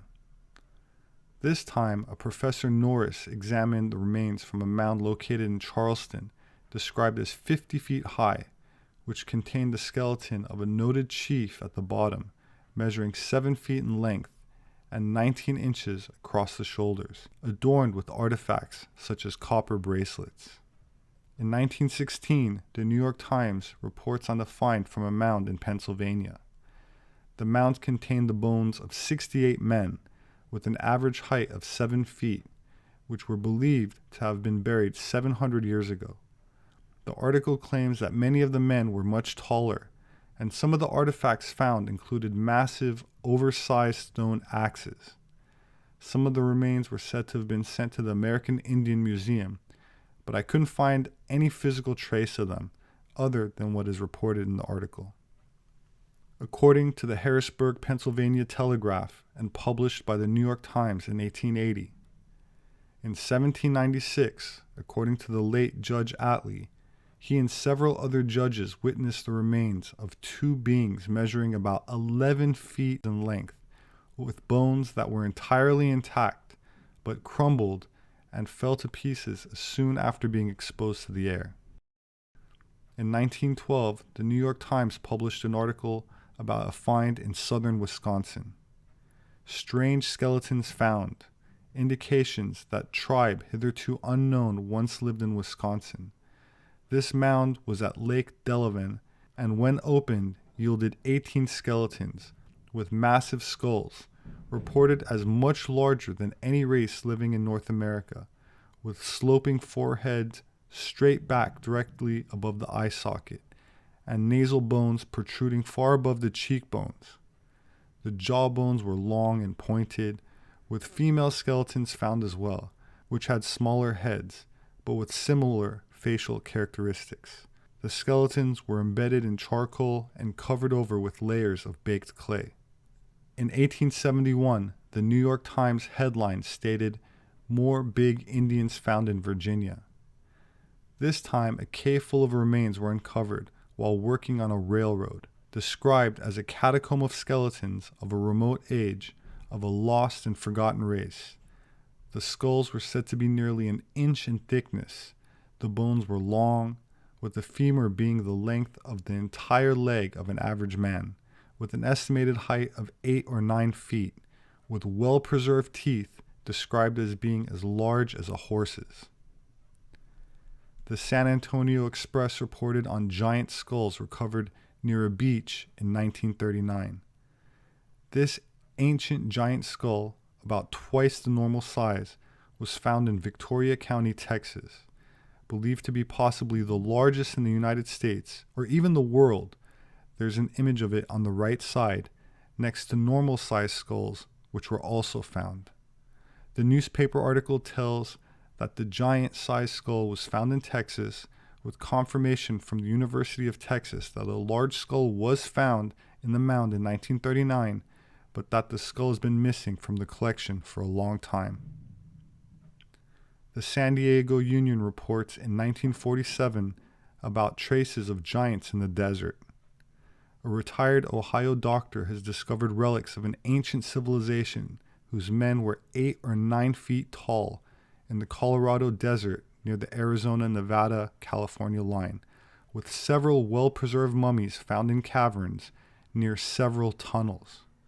The giants were reported as wearing garments consisting of jackets, trousers extending slightly below the knees, with a texture resembling gray dyed sheepskin, but likely taken from an animal unknown today. The Providence Evening Press reports in 1883 reports of what must have been Goliath. This time in Montana, reports of giant skeletons belonging to a prehistoric race protruding from the banks of a ravine, reported as being close to 12 feet in height, with a 12 to 15-inch head length, with a circumference of 40 inches, and thigh bones measuring 30 inches long. The foot was 18 inches long, and its great toe 3 inches long above the nail. An article from the 1893 edition of The Sun reports on the 8 or 9 feet tall skeletons of supposed mound builders. The mound was opened by the curator of the Carnegie Museum in Pittsburgh, with giant remains reported as being between 8 and 9 feet in height. The mound itself was 12 feet tall and about 100 feet long, estimated as being 400 years old, and created by a prehistoric race that predated the modern American Indians. The torso and portions of the big skeleton were shipped to the Carnegie Museum, but that is the last anyone has heard of them. The St. Paul Globe reported on a giant in 1904. Bones of a giant human skeleton were dug up in Nevada at a depth of about 12 feet underground. Examined by Dr. Samuels, the man stood at nearly 11 feet, with portions of the hand and leg being of a very large proportion. In 1908, the New York Times reported on a find, this time in Mexico. A cave in Mexico gives up the bones of an ancient race. A cave containing some 200 skeletons of men, each above 8 feet in height, evidently a burial place of a race of giants who preceded the Aztecs. One of the skeletons stood at 8 foot 11 inches tall, with molars described as big enough to crack a coconut, and a head that measured 18 inches from front to back. Of course, there are many more examples, and these are not limited to North or even South America, as the New York Times reports in 1892 from Europe. In the year 1890, some human bones of enormous size, described as double the ordinary, were found in England and originally reported by the London Globe. The professor examining the find says the bones belong to a very tall race, abnormal in dimension, and opens the question of the giants of antiquity. Almost as mysterious as the finds themselves is what has happened to all of these remains since being discovered. While many articles claim that the skeletons were shipped to various museums, they cannot be accounted for and seem to have simply vanished sometime after the publications. One cannot simply dismiss them as fabrications or tribal legends, as many of the articles mentioned established doctors and well-known professors as the people measuring the physical skeletons and artifacts. The Smithsonian Institute, easily the world's largest museum complex, began from the generous gift of James Smithson, an English scientist who in 1829, when he passed away, bequeathed his fortune to nephew James Henry Hungerford, with the stipulation that if this man died without an heir, the remainder of the fortune would go to the United States. Hungerford died in 1835, and the Smithsonian officially began in 1846. Mr. Smithson's legacy to the American people was, in his own words, quote, "for the increase and diffusion of knowledge." Unfortunately, it seems that instead of diffusing knowledge, the organization seems to spend a great deal of effort into acquiring or confiscating and storing finds and concealing them, not making them available to the public. In 1882, after some 36 years of growth and accumulating ancient artifacts and remains, the Smithsonian created a Bureau of Ethnology, and a decision was made sometimes after to suppress information, despite the evidence of ancient races that predated the modern-day Native Americans. And this is not restricted to those of gigantic proportions, but include pre-Columbian civilizations reported to have reached the New World, such as the Phoenicians, Egyptians, Hebraic, Greek, Roman, Aryan, Celt, Scandinavian, or even Asian mariners. Evidence was either hidden or destroyed, and discussion of it was considered racially insensitive or supremacist, and not in alignment with the growing sentiment which was developed into the modern Afrocentric fairy tale demanding a strictly African hypothesized origin or supposed simian-based cradle of civilization, despite the fossil or genetic evidence against it. Needless to say, this was an extraordinary assumption, and one that has affected decision-making right until the present day, despite the reality that it has been debunked by many anthropologists, such as myself, that have graduated from accredited universities, yet are censored, deplatformed, suppressed, and outright banned from many mainstream platforms, even those in what are considered fringe or alternative. My name is Robert Sepehr. I'm an anthropologist. You can find my published books on Amazon. They make a great gift. Thank you very much to those who support me on Patreon. There should be a link below. Kindly share this video if you found it informative. Please hit the like button. Don't forget to subscribe and click on the notification bell for updates. I very much look forward to reading your thoughts in the comment section. Please have a wonderful weekend, and I hope to see you again soon. Throughout the history of North America, tales abound of the discovery of the remains of abnormally large and even giant prehistoric humans. While most mainstream archaeologists shrug off such claims as pure fiction or simply Photoshop, I posted a video recently where I provided close to 24 published newspaper articles, mostly from the 1800s, from sources such as the New York Times, demonstrating that such finds were the norm rather than the rare exception. Due to the high volume of feedback, I thought I'd revisit the subject, and this time from a site close to home. Forming a cluster off the California coast are 8 remote islands, the Channel Islands, which over a span of 13,000 years have continued to reveal a vast and sometimes mysterious past. One of these islands, Santa Catalina Island, located 22 miles from Long Beach or an hour by ferry, is known by many as Catalina Island and features a human population of over 4,000 people today. The island was claimed by Spain in 1542, and later it passed into possession of Mexico, and after that to the United States, and eventually turned into a tourist resort in the 1920s by the tycoon William Wrigley Jr. of the chewing gum empire. Although the island is now a popular tourist destination and frequently visited by vacationers from nearby Los Angeles, which lies only about an hour ride away, there's another odd facet of the island's history that most people may be unaware of. Historical claims report that Ralph Glidden, a self-taught archaeologist who moved to Catalina Island with his parents as a boy, uncovered ancient burial sites in the early part of the 20th century. He is said to have excavated more than 800 secret grave sites from various locations around the island, including thousands of artifacts and 4,000 human skeletons.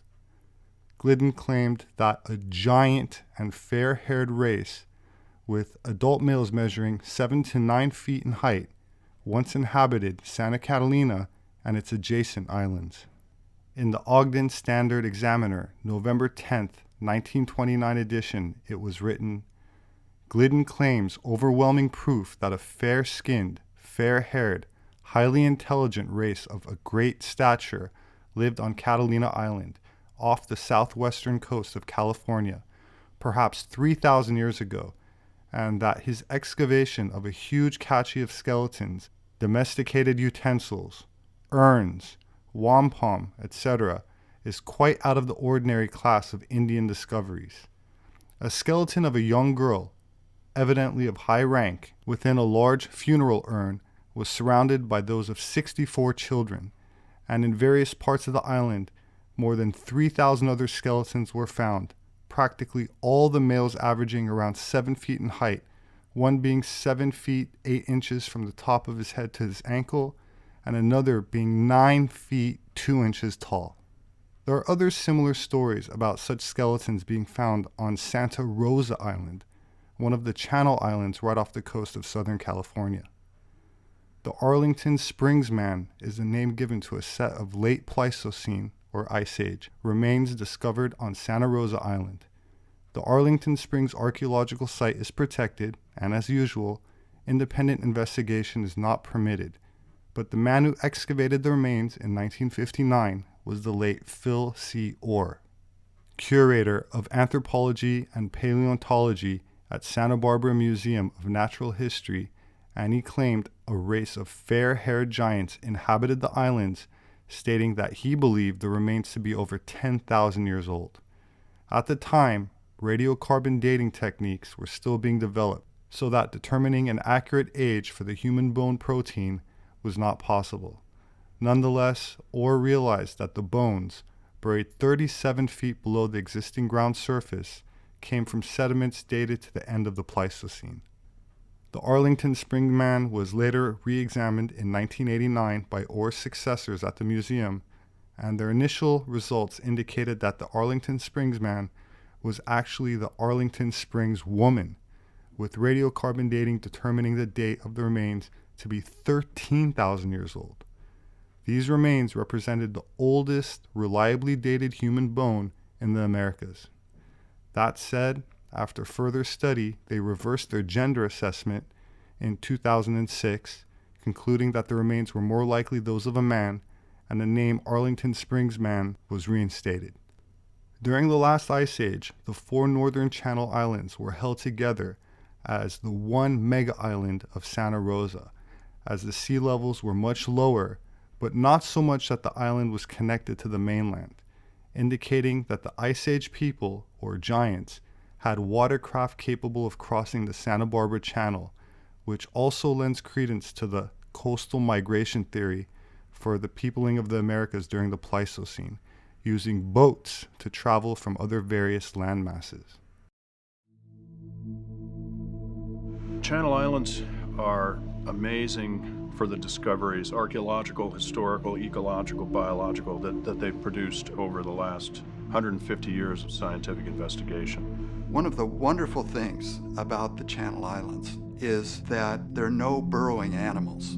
There's no gophers, there's no ground squirrels, there are no earthworms, there's no termites, nothing that's churning those deposits. And so for an archaeologist and a geologist, it's just a wonderful record because it's just like a layer cake. You can look at the different strata and really get a refined, precise look at changes that have occurred through time.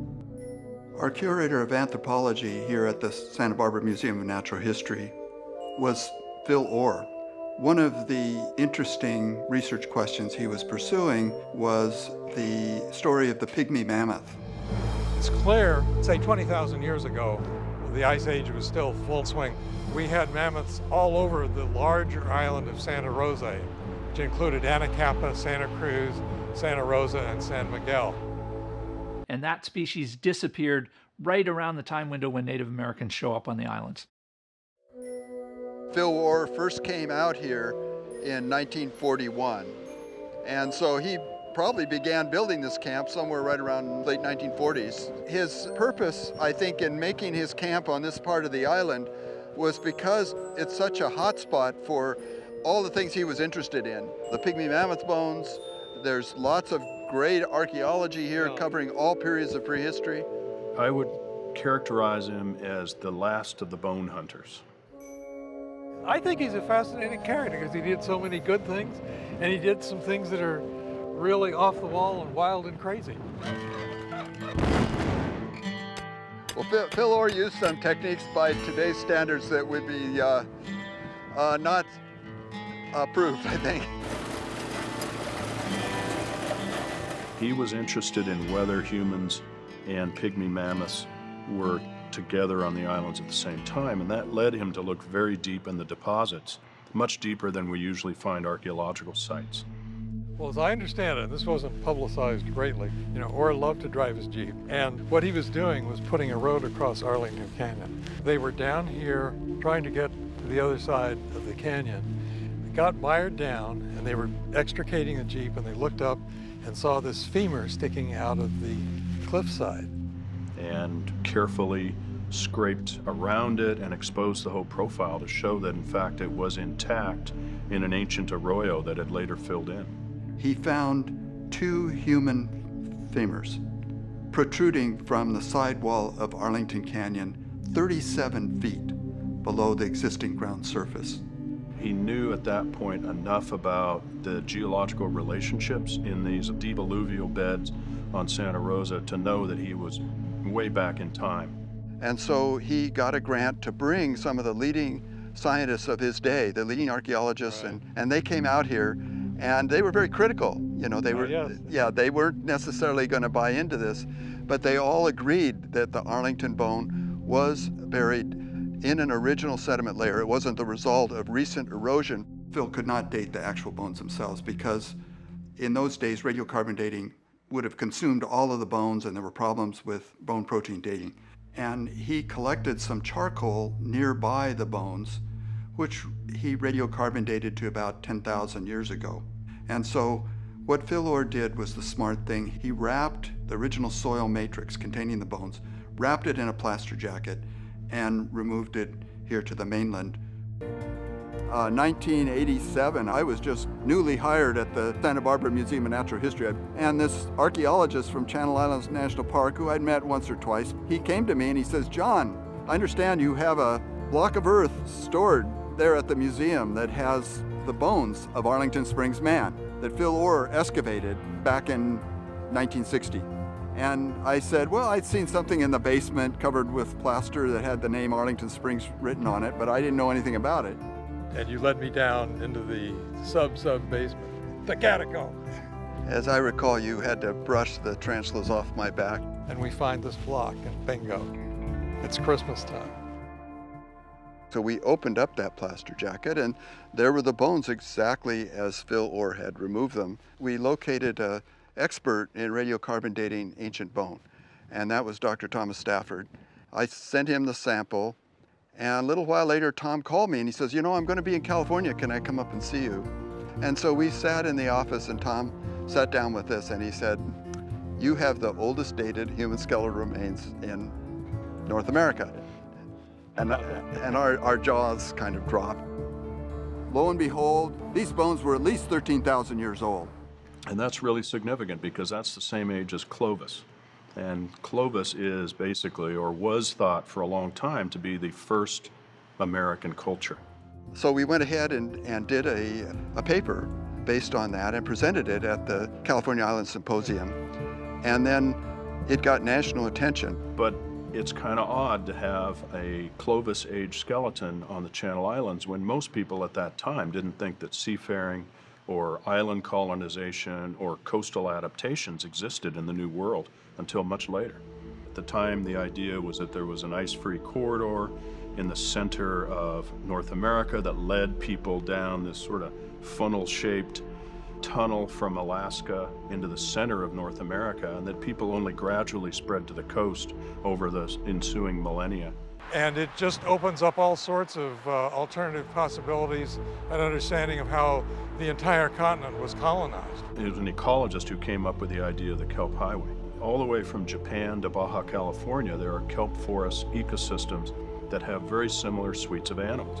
They have the same shellfish, the same fish, sea otters. This connects with the whole idea of a coastal migration, an ancient coastal migration, when people would have been using watercraft and going around glaciers when they encountered them and working their way down until they came to California. I get the feeling that we've just barely begun to scratch the surface. We're just digging in, beginning to learn what to look for. I personally feel the next frontier lies offshore in the parts of this island that have been submerged. So there's a lot out here, and I think we're just getting started.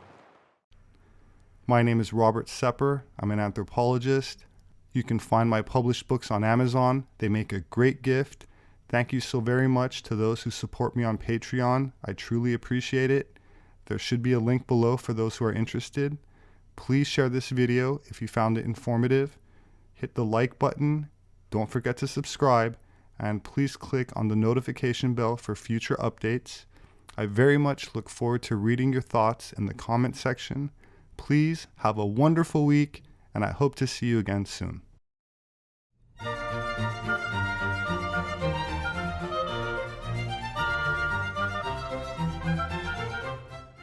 It's a nice sunny day in California, which got me thinking about long-lost civilizations, especially those from mythology, which are no longer discussed in modern classrooms and reduced to fiction in Disney movies.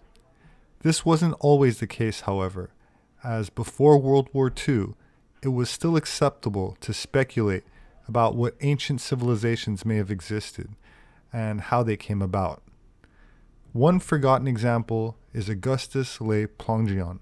He was a photographer, archaeologist, and author who studied the pre-Columbian ruins of America, particularly those of the Maya civilization on the northern Yucatan Peninsula. He was also a Freemason, and while he was shunned by mainstream academia, the founder of the Theosophical Society, Madame Helena Blavatsky, drew upon his research for her own theories. His work also influenced Manly P. Hall, the famous occultist, who was a proponent of Le Plongeon's archaeology and even purchased his collection of photos taken on site in the Yucatan. Even U.S. Congressman Ignatius Donnelly, author of Atlantis, the Antediluvian World, also championed the work of Augustus Le Plongeon and cited his research. Le Plongeon believed that the Maya sites in the Yucatan were the remnants of one of the world's oldest cultures, with civilization then traveling east, first to Atlantis and later to ancient Egypt. He also discovered that the symbols of Freemasonry could be traced to the ancient Maya, and that this ancient knowledge had come to ancient Egypt from the ancient Maya by way of Atlantis. He found mathematical similarities in the architecture at ancient sites, such as the Magician's Pyramid at Uxmal, that he believed had proportions that related to mystic numbers that he stated were used by ancient Masonic master builders. He also noted that some of the proportions were found in tombs in Chaldea, which was absorbed into Babylon, and Etruria, the Etruscans, which were absorbed into Rome, and in ancient Greek structures, and as part of the Great Pyramid in Egypt, and were due, he said, to a Maya influence. The main problem mainstream academia had with his theories was that the chronology of Maya and Egypt established by archaeologists did not fit, as the Maya were demonstrated to have flourished too recently to have been responsible for a cultural diffusion of civilization. That said, few archaeologists were willing to entertain the idea of a pre-Mayan civilization, which may have originated in what is now a submerged landmass, as sea levels were 300 to 400 feet lower during the Antediluvian times, or the late Pleistocene. If one were to imagine what the oceans would look like, with hundreds of feet of water removed, trapped as ice and glaciers elsewhere, such as covering Europe during the Ice Age, then islands such as the Azores in the Atlantic and Hawaii in the Pacific would be mountaintops of much larger areas of dry land above the ancient sea level. This controversial translation of an ancient Mayan manuscript is part of the famous collection of Le Plongeon, the Mexican codex known as the Toronto manuscript, which can be seen in the British Museum. Quote, "In the year of 6 Khan, on the 11 Mulak, in the month Zak, there occurred terrific earthquakes, which continued without interruption until the 13th Chuan. The country of the hills of mud, the land of Mu, was sacrificed. Being twice upheaved, it disappeared during the night, being continually shaken by the fires of the under earth. Being confined, these caused the land to sink and rise several times in various places. At last, the surface gave way, and then 10 countries were torn asunder and scattered. They sank with their 64 million of inhabitants 8,000 years before the writing of this book. While his translations and interpretations have been challenged, Le Plongion's comparison of the mythology and spiritual belief systems of ancient Mesoamerican civilizations and those of others, from the ancient Egyptians to the early Christians, illustrates just how similar many sacred mysteries are, and just how closely bonded people and communities are, no matter how distant they are in time. Regardless, most anthropologists accepted that the Maya civilization postdated ancient Egypt, and Le Plongeon stood by his theories, and for this reason, few people today have ever heard of his name. Unfortunately, it is not practical to conduct archaeology on the ocean's floor, and so very few in the mainstream consider the possibility of mythology remembered as Atlantis or Mu. Another factor that keeps such ideas suppressed in modern times is one of political correctness.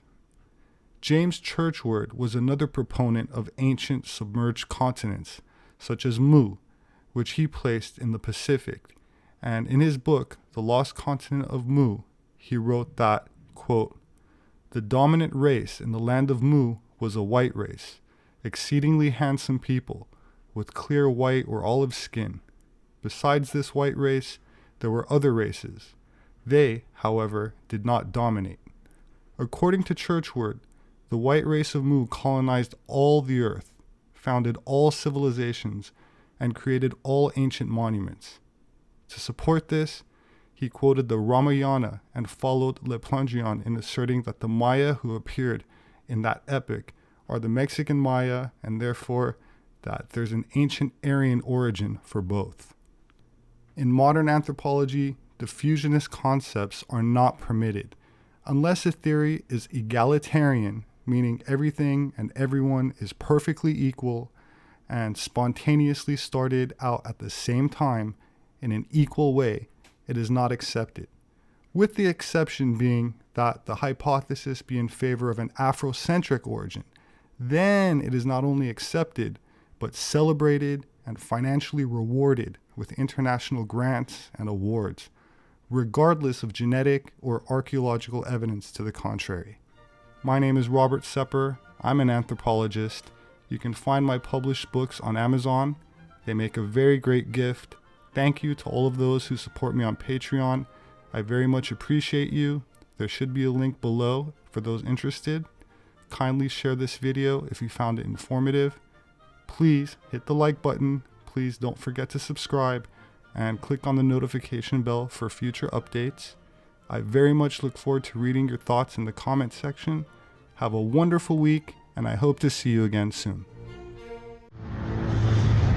Ladies and gentlemen, once again, your Los Angeles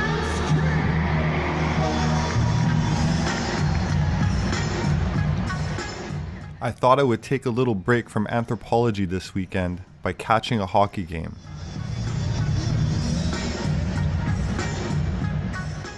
But as I looked out at the players skating around, it got me thinking about the Ice Age and a recent article I had just read regarding discoveries made on the Canary Islands. The Canary Islands are located just off the coast of Africa, in the Atlantic, about 62 miles west of Morocco, in a region known as Macronesia. The largest of the 8 main islands is called Tenerife, with about a half a dozen other smaller islands that make up the archipelago.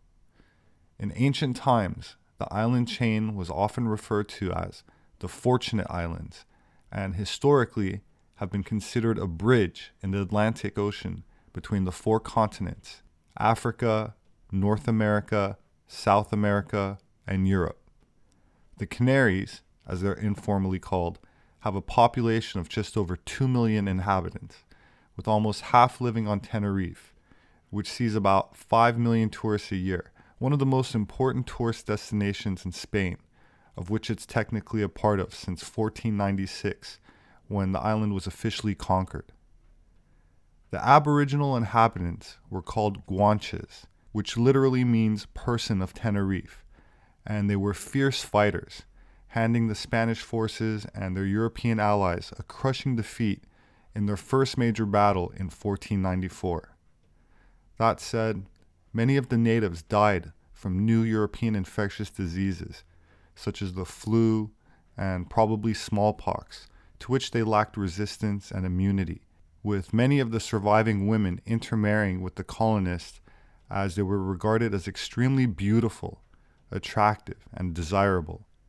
Genetically speaking, the native Aboriginal population were most similar to the native Berbers of North Africa, who called themselves Amazigh, confirmed by data from genome-wide testing in 2017. They were tall, fair-skinned, with much of the population being blonde or redheaded, which can be attested to not only through DNA, but by the mummies they left by their ruling class. Population demographics change, and the ethnic makeup you see somewhere today, such as in North Africa, for example, is different than it was in the past, especially over centuries or millennia.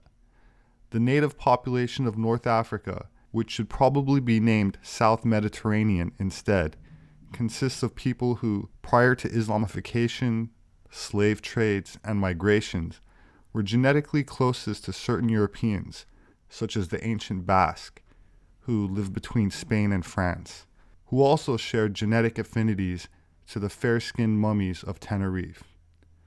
This week, it was reported that in addition to the mummies that were found on the island, a collective burial has been discovered by drone.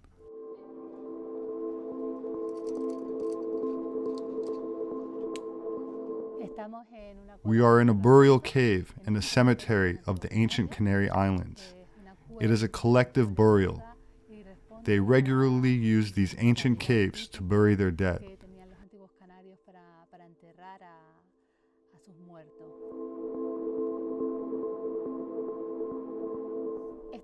We're talking about a human collective, a burial that represents the entire community. We have men and we have women of different ages represented, including many children. In addition to the skeletal remains that we are finding, we also find the remains of the wraps with which they are buried with. In this location, we have deposits, a minimum number of 65 individuals. The site is unique, special, as it teaches us about the past, reminds us about our identity and who we are.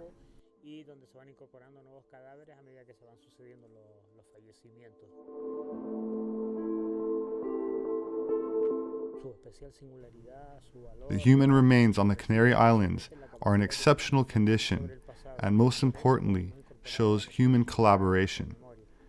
It is imperative that we continue to invite people who want to participate and provide archaeological assistance, paying special attention to conservation, and so it is important for people to participate, collaborate, and feel that it is all about our responsibility to conserve our heritage, to protect it, in addition to learning from it.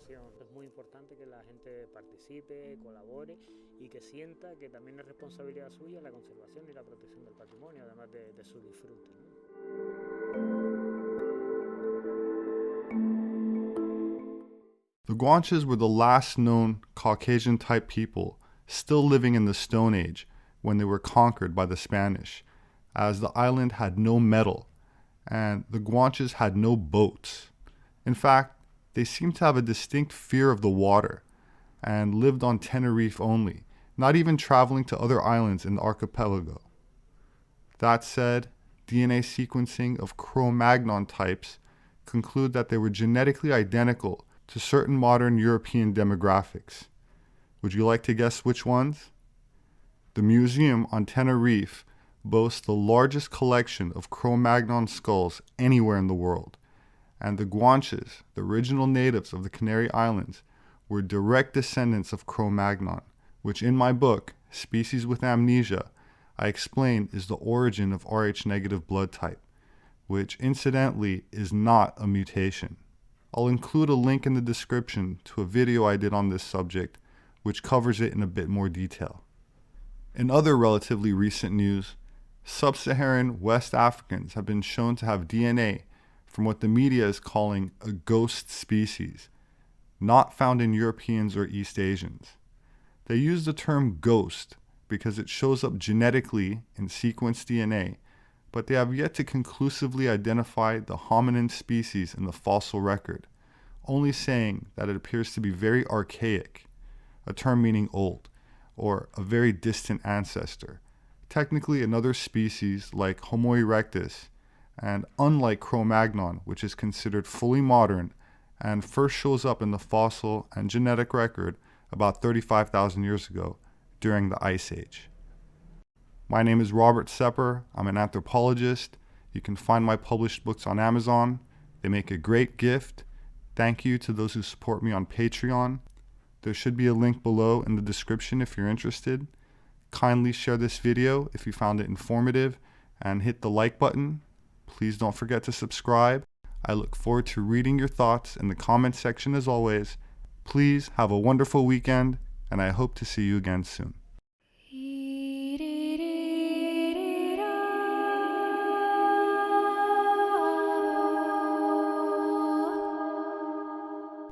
This singing technique, called culling, is an ancient Frisian herding call that was used by women long ago to call home the cows and goats back to the farm in the evenings. The Frisians are a Germanic ethnic group indigenous to the coastal parts of the Netherlands, Scandinavia, and northwestern Germany. They inhabit an area known as Frisia and are concentrated in the Dutch provinces and in Germany, especially the areas which were part of Denmark until 1864. The Frisian languages are still spoken by more than 500,000 people in parts of the Netherlands and Germany. DNA studies have indicated that many Frisians were part of a wave of ethnic groups to colonize areas of present-day England, starting from and around the 5th century and as far north as Scotland. But who were the Frisians, culturally, and what were their origins? While there isn't much data to be found in the anthropology departments of any modern-day university, especially after World War II, there is a rich history contained in myths and legends, particularly stemming from a once popular text known as the Oera book.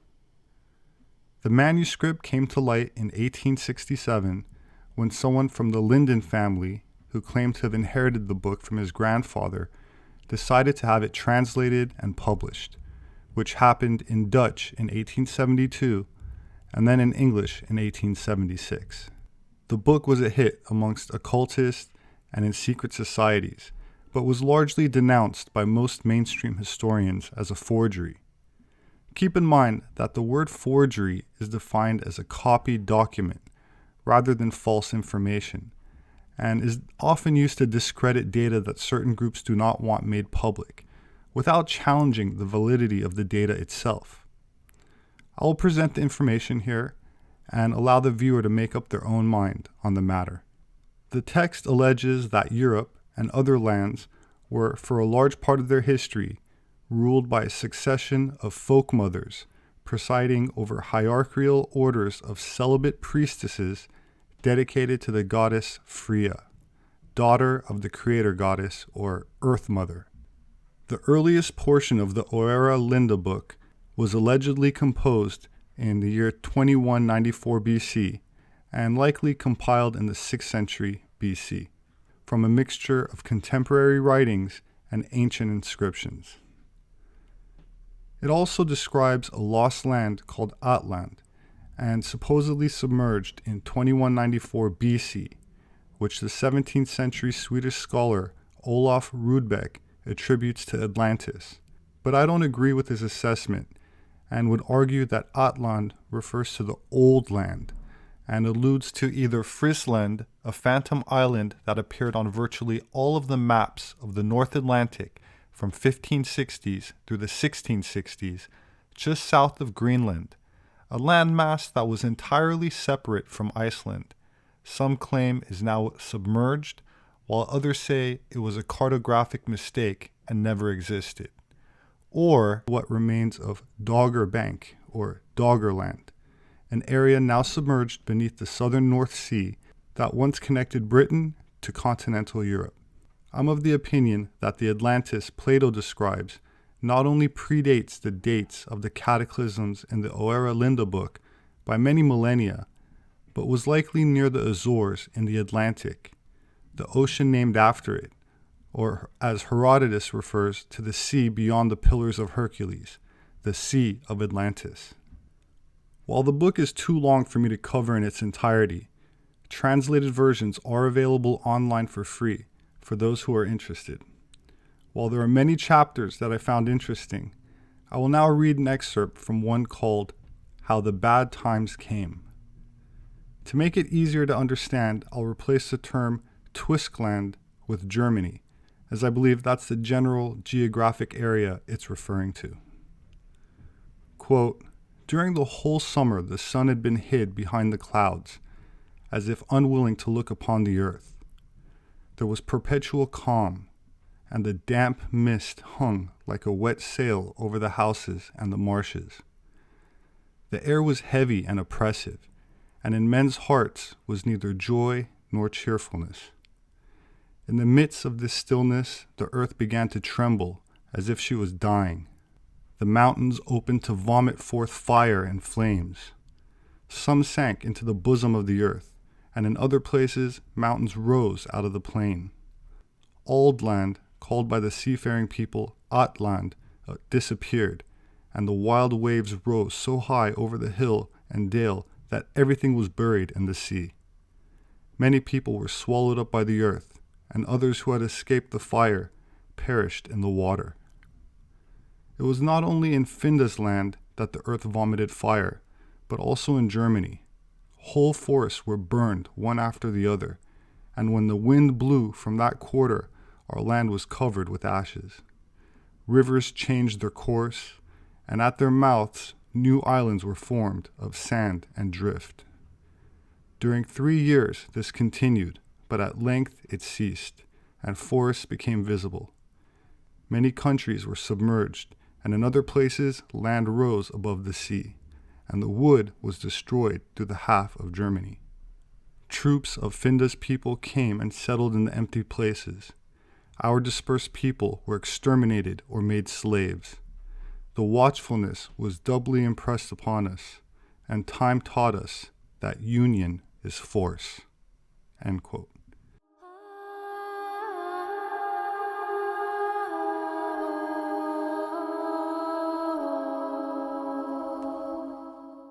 While largely forgotten in the post-World War II era, some scholars consider the book to reveal the genuine truth about the ancient European megalithic culture, even connecting the pagan religious practices of the priestesses described in the book with later medieval witchcraft traditions. The claim is also made that this Frisian civilization possessed an alphabet that was the ancestor of the Greek and Phoenician alphabets. I will now go ahead and read another excerpt which speaks to the political nature of the book, mainly that it reveres freedom. This chapter is called Hail to the True Frisians. Quote, in the olden times, the Slavonic race knew nothing of liberty. They were brought under the yoke like oxen. They were driven into the bowels of the earth to dig metals, and had to build houses of stone as dwelling places for princes and priests. Of all that they did came nothing to themselves. Everything must serve to enrich and make more powerful the priests and the princes, and to satisfy them. Under this treatment, they grew gray and old before their time, and died without any enjoyment, although the earth produces abundantly for the good of all of her children.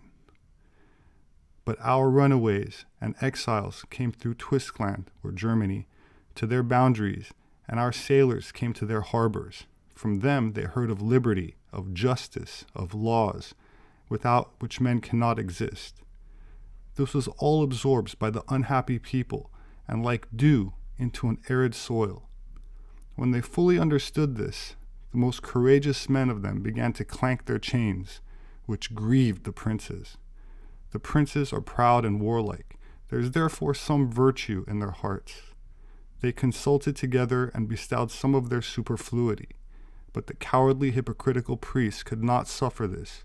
Among their false gods they had invented also wicked cruel monsters. Pestilence broke out in the country, and they said that the gods were angry with the domineering of the wicked. Then the boldest of the people were strangled in their chains. The earth drank their blood, and that blood produced corn and fruits that inspired with wisdom those who ate them." End quote.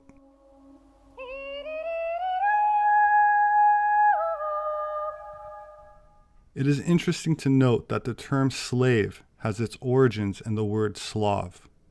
The Slavs, who inhabited a large part of Eastern Europe, were taken as slaves by the Muslims of Spain during the 9th century AD, and if this manuscript is to be believed, likely endured similar hardships long before the Islamic invasions of Europe by the Moors. The word Moor, incidentally, comes from the Greek moros, meaning inhabitant of Mauritania, the region that stretches from central present-day Algeria westward to the Atlantic, covering northern Morocco and southward to the Atlas Mountains, inhabited by Amazigh, who are better known as Berbers and are not sub-Saharan Africans, despite the overwhelming amount of Afrocentric revisionism that pollutes the internet and even academia these days. This is what Moors looked like. While North Africa is attached to the African continent, it is more importantly part of the Mediterranean and separated from sub-Saharan Africa by the Saharan Desert, which is about 3.5 million square miles, comparable to the area of China or the United States. That said, the indigenous Stone Age people of the Canary Islands right off the western coast of West Africa, called Guanches, who were still living in the Stone Age when exterminated by the Spanish around 500 years ago, were tall, Caucasian, and blonde or red-headed, as can be seen by the mummies they left behind, much like the mummies of the pharaohs of ancient Egypt, who were genetically closer to modern-day Europeans or people of the Middle East than modern Egyptians, who have undergone centuries or millennia of interracial mixing and cultural degradation, resembling ancient Egypt in name only. The same is true for Ethiopia, which many people seem to have a hard time understanding is not the same demographic as it was in biblical times, just as modern India is not the same India as when Sanskrit was introduced by Aryans thousands of years ago, and Western China hardly reflects what it was during the time of 4,000-year-old Aryan mummies that built the pyramids there that modern communist Chinese government still tries hard to conceal, just as the US government tries to conceal the true history of what are referred to as Native Americans. And likewise, the Oera Linda book has been suppressed, probably because it exposes a history that is different from the current banker-financed, media-enforced, globalist, cultural Marxist narrative that we have all been brought up with, a political agenda designed to erode a sense of nation, race, gender, community, or family, and therefore resistance. My name is Robert Sepehr. I'm an anthropologist. You can find my published books on Amazon. They make a great gift. Thank you so much to those who support me on Patreon. There should be a link below. Please share this video. Please hit the like button. Kindly don't forget to subscribe and click on the notification bell for updates. I very much look forward to reading your thoughts in the comment section. Please have a wonderful week, and I hope to see you again soon. When ancient Egypt is mentioned, most people think of pharaohs, but there are many Egyptian mysteries that stretch back into pre-dynastic times, with underground secrets that predate the first Egyptian pharaoh and the pyramids themselves. In fact, numerous ancient writers wrote about multi-leveled underground cities beneath the pyramids and surrounding areas. Herodotus, the ancient Greek historian who is known as the father of history, described an impressive labyrinth said to have contained thousands of rooms full of hieroglyphs and paintings, as well as an equal number of subterranean chambers heavily guarded and inaccessible to ordinary people. Herodotus wrote about the mysterious labyrinth, saying, "This I have actually seen, a work beyond words. For if anyone put together the buildings of the Greeks and display of their labors, they would seem lesser in both effort and expense to this labyrinth. Even the pyramids are beyond words, and each was equal to many and mighty works of the Greeks. Yet the labyrinth surpasses even the pyramids. There I saw 12 palaces, regularly disposed, which had communication with each other, interspersed with terraces and arranged around 12 halls. It was hard to believe they are the work of man. The walls are covered with carved figures, and each court is exquisitely built of white marble and surrounded by a colonnade. Here, the corner where the labyrinth ends, there was a pyramid, 240 feet in height, with great carved figures of animals on it, and an underground passage by which it can be entered. I was told very credibly that underground chambers and passages connected this pyramid with the pyramids at Memphis. Many other writers supported what Herodotus had written. One of them was Iamblichus of Apamea, a Syrian Neoplatonist philosopher who recorded in ancient times unprecedented information about an entrance into the Great Pyramid of Giza, leading directly from inside the body of the Sphinx. This entrance, obstructed in our day by sands and rubbish, may still be traced between the forelegs of the crouched colossus. It was formerly closed by a bronze gate whose secret spring could be opened only by the Magi. It was guarded by public respect, and a sort of religious fear maintained its inviolability better than armed protection would have done. In the belly of the Sphinx were cut out galleries leading to the subterranean part of the Great Pyramid. Iamblichus further explained that the historic galleries were artfully decorated along their course towards the pyramid. If one were to travel into the passages without a guide, they'd inevitably return to the starting point. It's not clear whether the Egyptian temple was described as a labyrinth simply because it was so huge and so complex that one could easily become lost, or whether it was intentionally designed as a maze where one had to find their own way through it. Ancient Greek historian Strabo also claimed to have visited the temple and wrote in his book, "Before the entrances there lie what may be called hidden chambers, which are long and many in number and have paths running through one another, which twist and turn, so that no one can enter or leave any court without a guide." Another Greek philosopher by the name of Crantor of the Old Academy, probably born around the middle of the 4th century BC, supported the writings made by Herodotus. Crantor suggested that there was an intricate set of underground pillars said to contain written stone records of prehistoric events. Greek historian Diodorus Siculus, 1st century BC, gives one of the most colorful descriptions. When one had entered the sacred enclosure, one found a temple surrounded by columns, 40 to each side, and this building had a roof made of a single stone, carved with panels and richly adorned with excellent paintings. It contained memorials of the homeland of each of the kings, as well as the temples and sacrifices carried out in it, all skillfully worked in paintings of the greatest beauty. Furthermore, writings of the 1st century Roman historian Pliny the Elder suggest that there were concealed chambers directly beneath the Great Sphinx of Giza. Pliny wrote about the existence of a tomb belonging to a ruler called Harmachis. Interestingly, it is believed that the Great Sphinx was once called the Great Sphinx Harmachis, who mounted guard since the time of the followers of Horus. More evidence is found in the manuscript documented by Arab writer Altel M. Sani and preserved in the British Museum. He documented the existence of an extensive square underground chamber located below ground, between the Great Pyramid and the Nile River, saying that there was something enormous blocking the entrance. Altel M. Sani wrote, "In the days of Ahmed ben Tulun, a party entered the Great Pyramid through the tunnel and found in a side chamber a goblet of a glass of rare color and texture.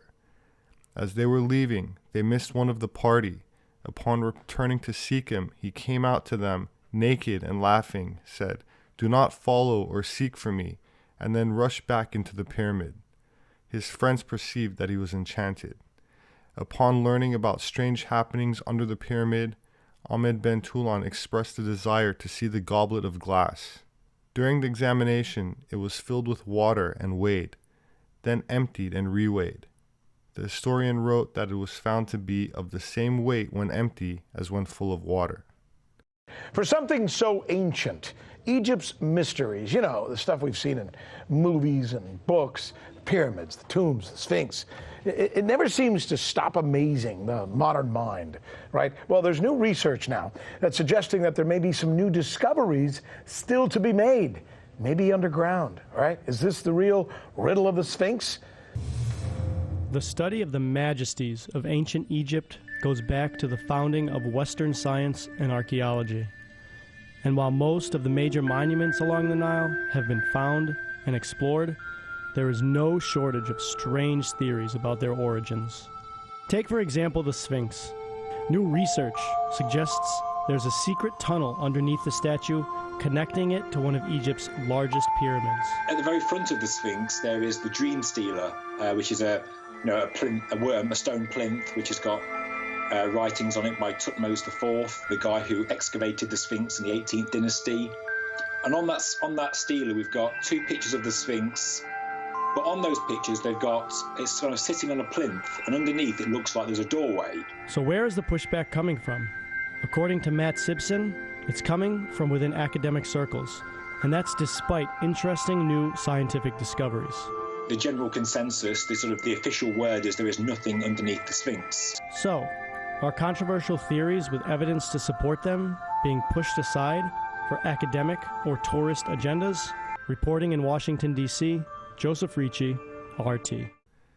Interestingly, during the 10th century, a writer by the name of Musaudi claimed that advanced mechanical statues were guardians of the subterranean galleries located under the Great Pyramid of Giza.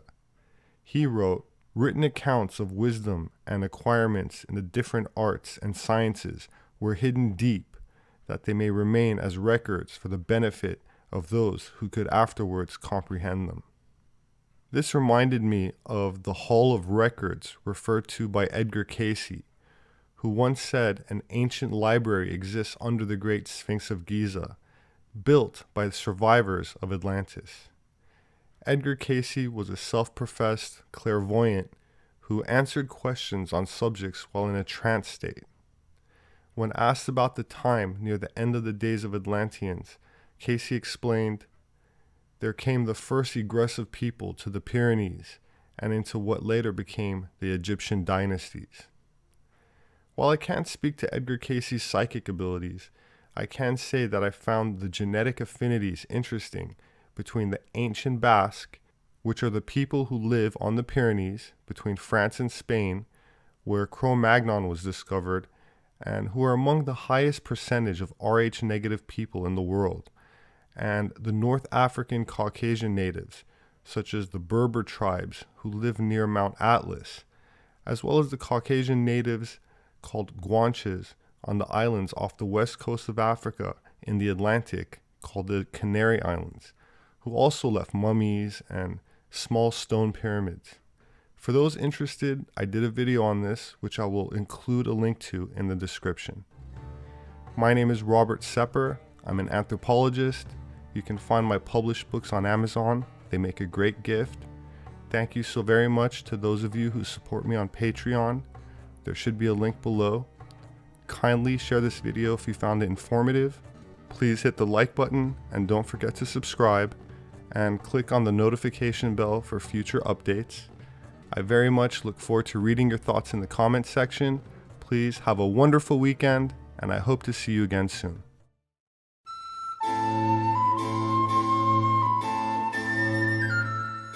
Despite what most people are taught, Germany is still a place of great mystery, and by that I mean the history and origins of the Germanic people. While some might not agree with that statement, satisfied with the state-funded education they received in school. I would argue that what passes for education today, especially history taught after World War II, is little more than politically motivated propaganda, half-truths, and in many cases, lies by omission. In today's episode, we'll examine another obscure story from 19th century Germany that, while factually true, does not seem to fit into our modern paradigm, and therefore remains unsolved. Liebus is a small town in eastern Germany, near Frankfurt, located on the west bank of the Oder River at the modern border with Poland. Settlement in the region has been traced as far back as 3,000 years, including Slavic tribes and the Lombards, a Germanic people who ruled most of the Italian peninsula from 568 to 774. Lombards, or Longbards, incidentally means long beards, and when you hear the ancient Germanic people described as barbarous, often in a derogatory way, implying unsophisticated, keep in mind that barbar means beard, and Rus means red. So this is a misconception from a Roman perspective, by a civilization that shaved, and had a different set of morals and values. The Germanic tribes descend from an ancient spiritual tradition that equated long hair, including beards, with a vow of chastity, morality, and integrity, rather than a lack of sophistication or being uncivilized. To illustrate this point, I will read a short excerpt written by Julius Caesar at around 50 BC, and I quote, "The Germans differ much from these usages, for they have neither druids to preside over sacred offices, nor do they pay great regard to sacrifices. They rank in the number of the gods those alone whom they behold, and by whose instrumentality they are obviously benefited, namely the sun, fire, and the moon. They have not heard of the other deities. It is even by report their whole life is occupied in hunting and in the pursuits of military art from childhood. They devote themselves to fatigue and hardships. Those who have remained chaste for the longest time receive the greatest commendation amongst their people. They think by this the growth is promoted, by this the physical powers are increased, and the tendons are strengthened, and to have had a knowledge of a woman before the 20th year, they reckon among the most disgraceful acts of which matter there is no concealment, because they bathe promiscuously in the rivers and only use skins or small cloaks of deer hides, a large portion of the body being in consequence naked." End quote.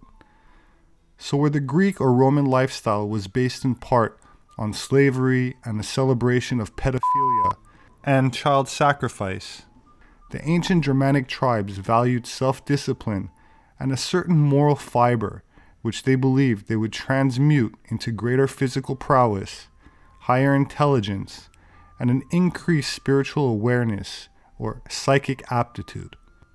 That said, I'd like to stress that in this context, chastity did not mean total abstinence, but a certain degree of self-restraint, which I cover in my other videos on esoteric transmutation, biomagnetic energy, or what I commonly refer to as vril, for those that are interested in learning more on that. Now back to our story, and Liebus, Germany, where in September of 1850, a mysterious stranger was found wandering around the town, seemingly lost, and speaking a broken form of German. Confronted by the authorities, he did not appear to be able to speak or understand any of the European languages, except for his imperfect form of German, but he claimed to read and write what he called Lexarian and Abramian tongues. The Abramian language he declared to be the written language of the clerical order in Laxaria, and the other the common language of his people. After further questioning, he said his religion seemed in part to resemble Christianity in form, symbol, and doctrine, but that it was called Espasian. He said his name was Jofar Vorin, described as having all marks of Caucasian origin, and he claimed to have come from a country called Lexaria, situated in a portion of the world called Sacria. He said that Lexaria was many hundreds of miles away and was separated by vast oceans from the land upon which he currently stood, which was Europe. He followed up by describing 5 great areas of the earth, possibly continents, that he named as Sakaria, Aflar, Astar, Oslar, and Uplar. His purpose in coming to Europe, he alleged, was to seek a long-lost brother, but he suffered a shipwreck on the voyage. He did not know where the wreck occurred, nor how he arrived in Germany, and he could not trace his route on shore on any map or globe. As the chief magistrate was moved by the great level of geographical knowledge the man was able to provide, and not having the means by which to evaluate him any further, Jofar Voren was then taken to Berlin, where it was reported that more questioning and research would be completed.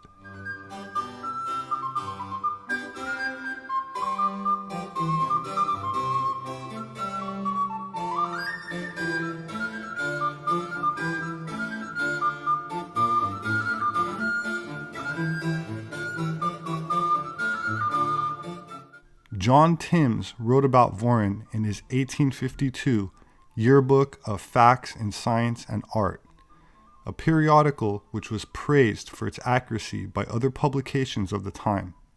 In his reporting, he laid out the information that Voren had provided and claimed that the man was still the subject of much scientific and curious gossip in the Prussian capital.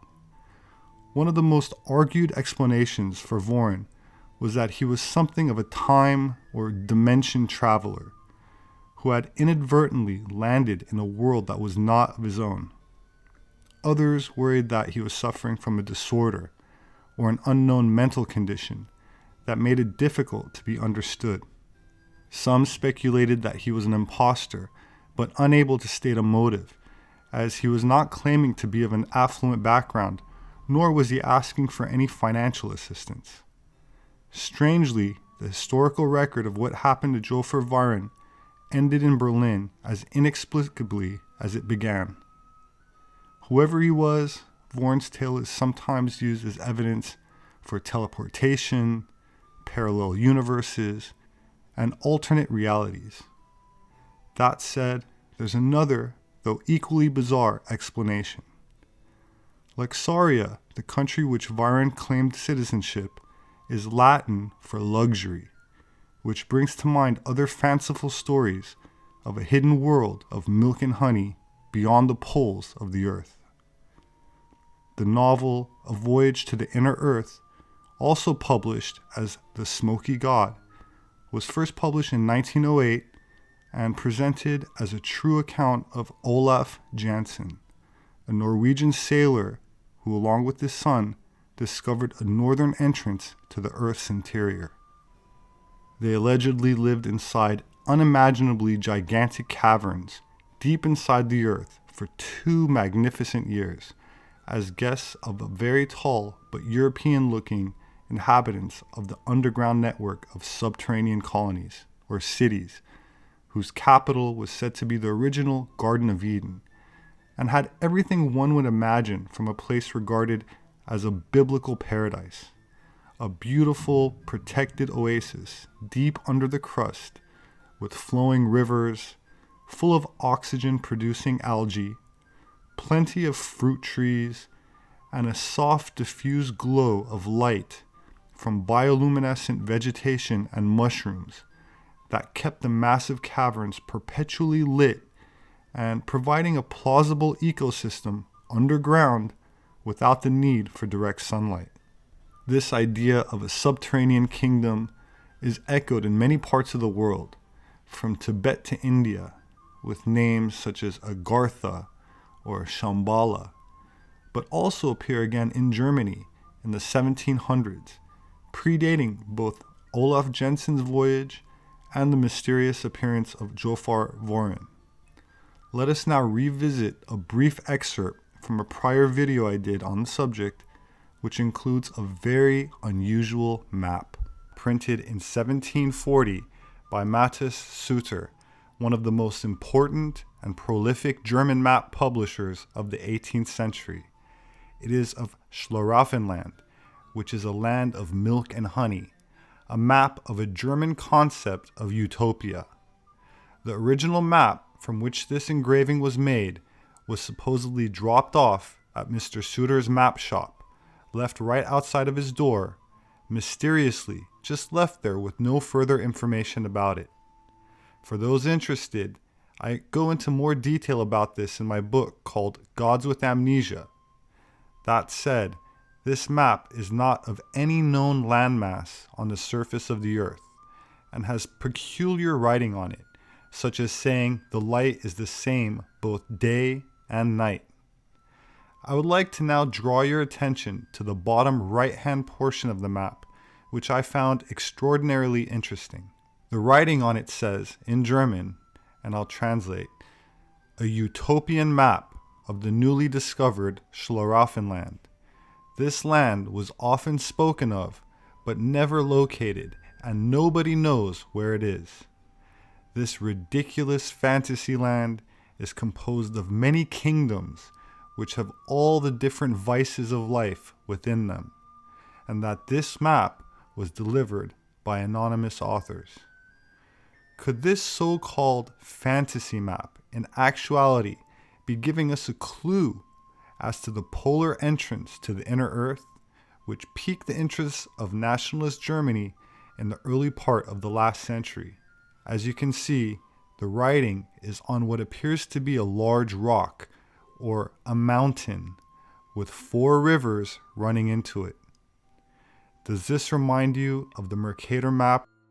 A map originally published in 1570 by Abraham Ortelius of Amsterdam is called the Theatrum Orbis Terrarum, and is considered to be the first true modern atlas. The North Polar Inset map presents a central continent of Hyperborea, or Hyperborea, at the Arctic region.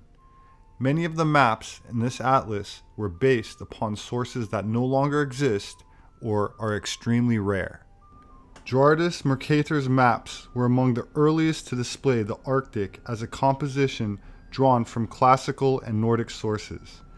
Mercator was a cartographer and mathematician born in what is now Belgium. He developed the Mercator projection world map, which is still in use today. Mercator left us his map from the 16th century, the first to offer an image of the Arctic as sourced from a now lost 14th century book, the Itinerarium of Jacob Noyen. Such a large, exposed landmass likely does not exist today as depicted, but remnants of it might.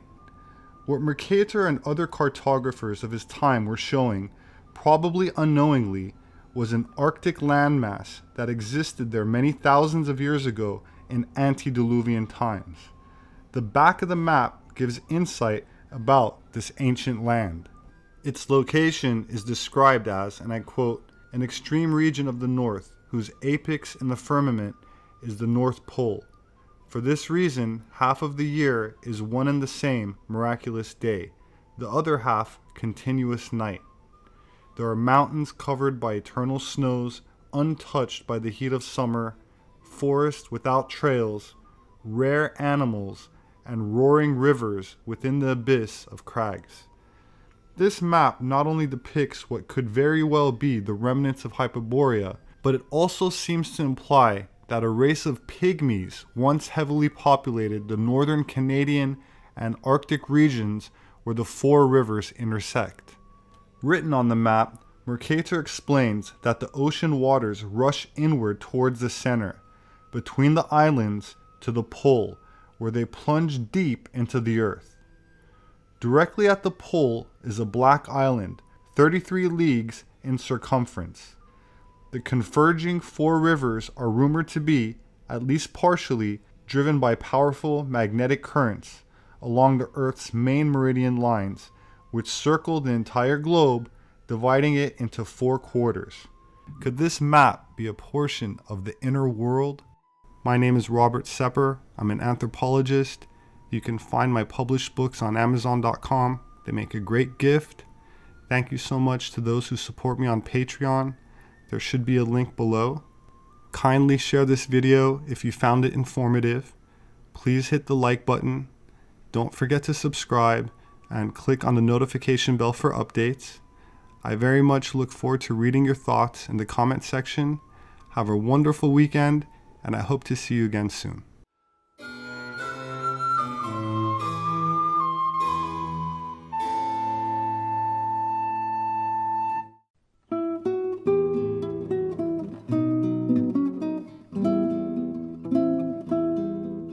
Situated off the north coast of Great Britain, part of the Northern Isles of Scotland, is where we find Orkney, which is made up of 70 islands, of which 20 are inhabited, with habitation stretching back at least 8,500 years. The largest island is called the mainland, with an area of about 200 square miles, and was once home to a forgotten people that history refers to as the Picts, a confederation of Celtic-speaking peoples who left behind stone monuments inscribed with symbolic designs which predated Christianity. It was the Roman Empire that spread Christianity into southern Britain, and the Picts were their enemies and considered them as an occupying force. That said, the Romans never fully occupied northern Scotland, and most of what we know about the Picts comes from Roman sources, so it's largely biased. They did, however, conquer the British island through religion, using British mercenaries, and this is expressed in the story of St. Patrick, the patron saint of Ireland, who drove out the snakes, a creature which never inhabited Ireland, and is symbolic for the people now largely regarded as pagans. I cover this in a video on St. Patrick, which I will leave a link to in the description for those that are interested and missed it. Much of the real Irish, Scottish, and even British history has been lost and is no longer taught, but parts remain in myth and legend, such as the Tuatha De Danann, which I also cover and will leave a link to a video in the description. And while I'm at it, I'll include a link to a presentation I did on how Scotland got its name. It's titled An Old Irish Legend About an Ancient Egyptian Princess. So if you take the time to watch it, please share your thoughts with me in the comment section, as I also learn a lot from the feedback I receive on these videos. That said, in today's episode, we will go back in time to an era before the Picts, which incidentally is not what they called themselves, but was a name given to them by the Romans that means painted or tattooed, likely red, like the word Phoenician from the Greek word phoinos, meaning red, or the tribe of Dan, whose color was red, and whose symbol was the snake.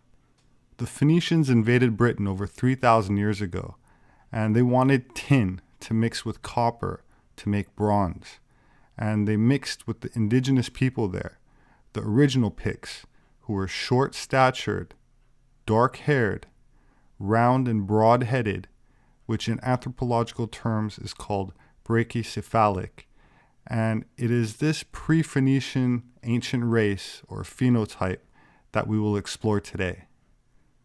Long before Stonehenge, or even most of the Egyptian pyramids were built, a thriving village existed in Scotland.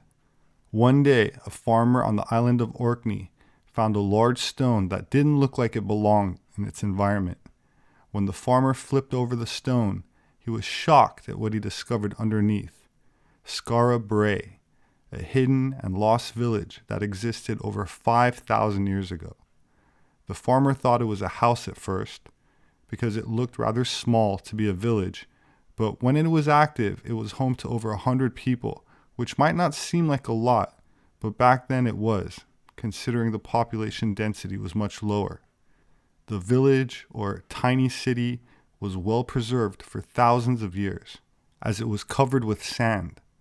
I know some of my subscribers will compare this to Göbekli Tepe, the 10,000-year-old site in modern-day Turkey, whose large stone monuments were also buried and well preserved.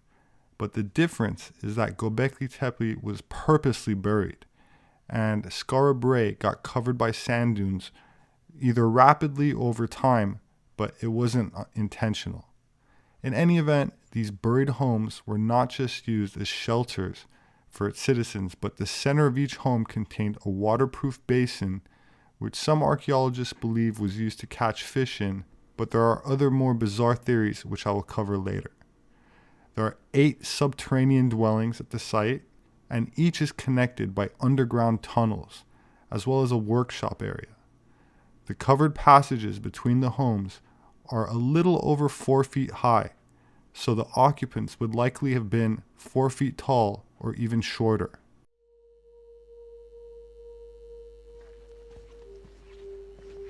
This is the only entrance to the village.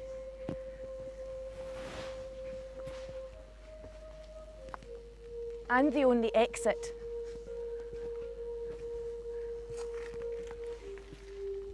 Originally, this passageway would have been roofed over with stone slabs. The passageway is low and narrow and winding, and this is to stop the wind coming through and causing drafts.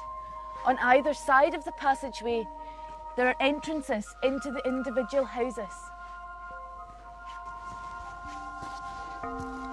This is the entrance to the house, and it's very low.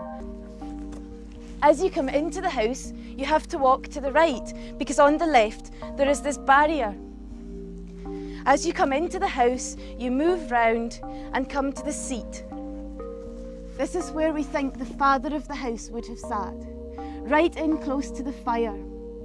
The fire is in the centre of the house, and it was the only source of heat and light for the people here.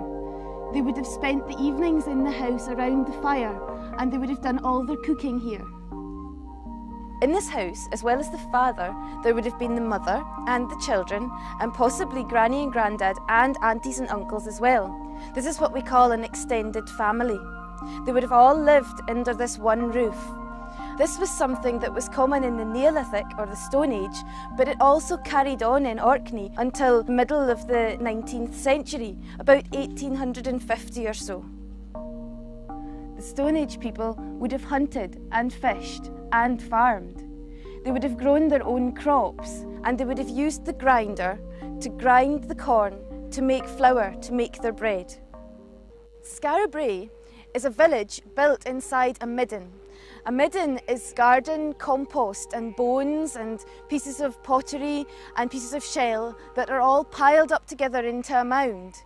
And then when the mound has been there for a long time, they dug into the mound and then stone lined the circles that they dug into the mound, and these became the houses within the village. They planned the village from the very beginning so that there would be a passageway leading directly through the village, and then the houses would lead off from either side. The houses, therefore, were almost like being underground, and the midden, or the compost, kept them warm and kept out all the drafts from the wind in the winter. The passageway certainly was roofed over by stones, but the houses themselves we think would have been roofed with wooden beams, then with skins over the beams, and then possibly heather thatch or turf on top to form a lining. We think that during the summertime and during the daytime the people wouldn't have been in the village at all, but they would have worked outside the village and in fact on top of it, on these areas that you can see between the houses. And that only in the winter time when it was very cold and dark and in the evenings would they then go inside the houses. The village was eventually abandoned because the sand came in from the sea and filled in the houses and covered them over, preserving them. And then they were undiscovered for 4,000 years until in 1850 they were uncovered in a storm in the winter. And therefore we have the best preserved Stone Age village in Europe. The site is missing its roof, so one can look down into the Hobbit-like dwellings from above, with a fascinating pattern used in each of the homes, consisting of a central fireplace, beds to either side, and what appears to be a dresser of shelves. There would have been blankets and screens made from animal skins and furs, but we have to imagine those rather than just the cold stone skeletons of the rooms. There were also large pots found which date back to around 3000 BC, used for heating malt, they germinated and heated cereal grains that ferment to produce alcohol. A few miles from Skara Brae, there are multiple other Neolithic sites, including the Ring of Brodgar, a huge circle originally of 60 standing stones. It's just over the hill from the site, and it's hard to imagine how inhabitants of a small, Hobbit-like community could excavate, transport, and erect such monuments so long ago. The ritual complex is among the oldest structures on the British Isles and shows the inhabitants were well aware of the solstices and equinoxes. Another important archaeological site located near Skara Brae is the Standing Stones of Stennis, dating back to 3100 BC. It was a ritual site which has long been associated with magic and the Norse god Odin, which also had astronomical significance. These megalithic structures imply that Skara Brae likely housed a group of astronomer priests who were responsible for maintaining the sacred sites. While mainstream scholars reject the idea in favor of a more typical Neolithic farming village, the fact is that ancient farmers relied on astrological data which guided them on when to plant and harvest, and also lived in tune with nature, using those same yearly cycles to have festivals, rituals, and time their religious rites. My name is Robert Sepehr. I'm an anthropologist. You can find my published books on Amazon. Thank you to those who support me on Patreon. Your support is greatly appreciated. There should be a link below for those who are interested. I'd also like to thank anyone that shares my videos, as I rely on word of mouth. Please remember to hit the like button. Don't forget to subscribe. I look forward to reading your thoughts in the comment section. Please have a wonderful weekend, and I hope to see you again soon.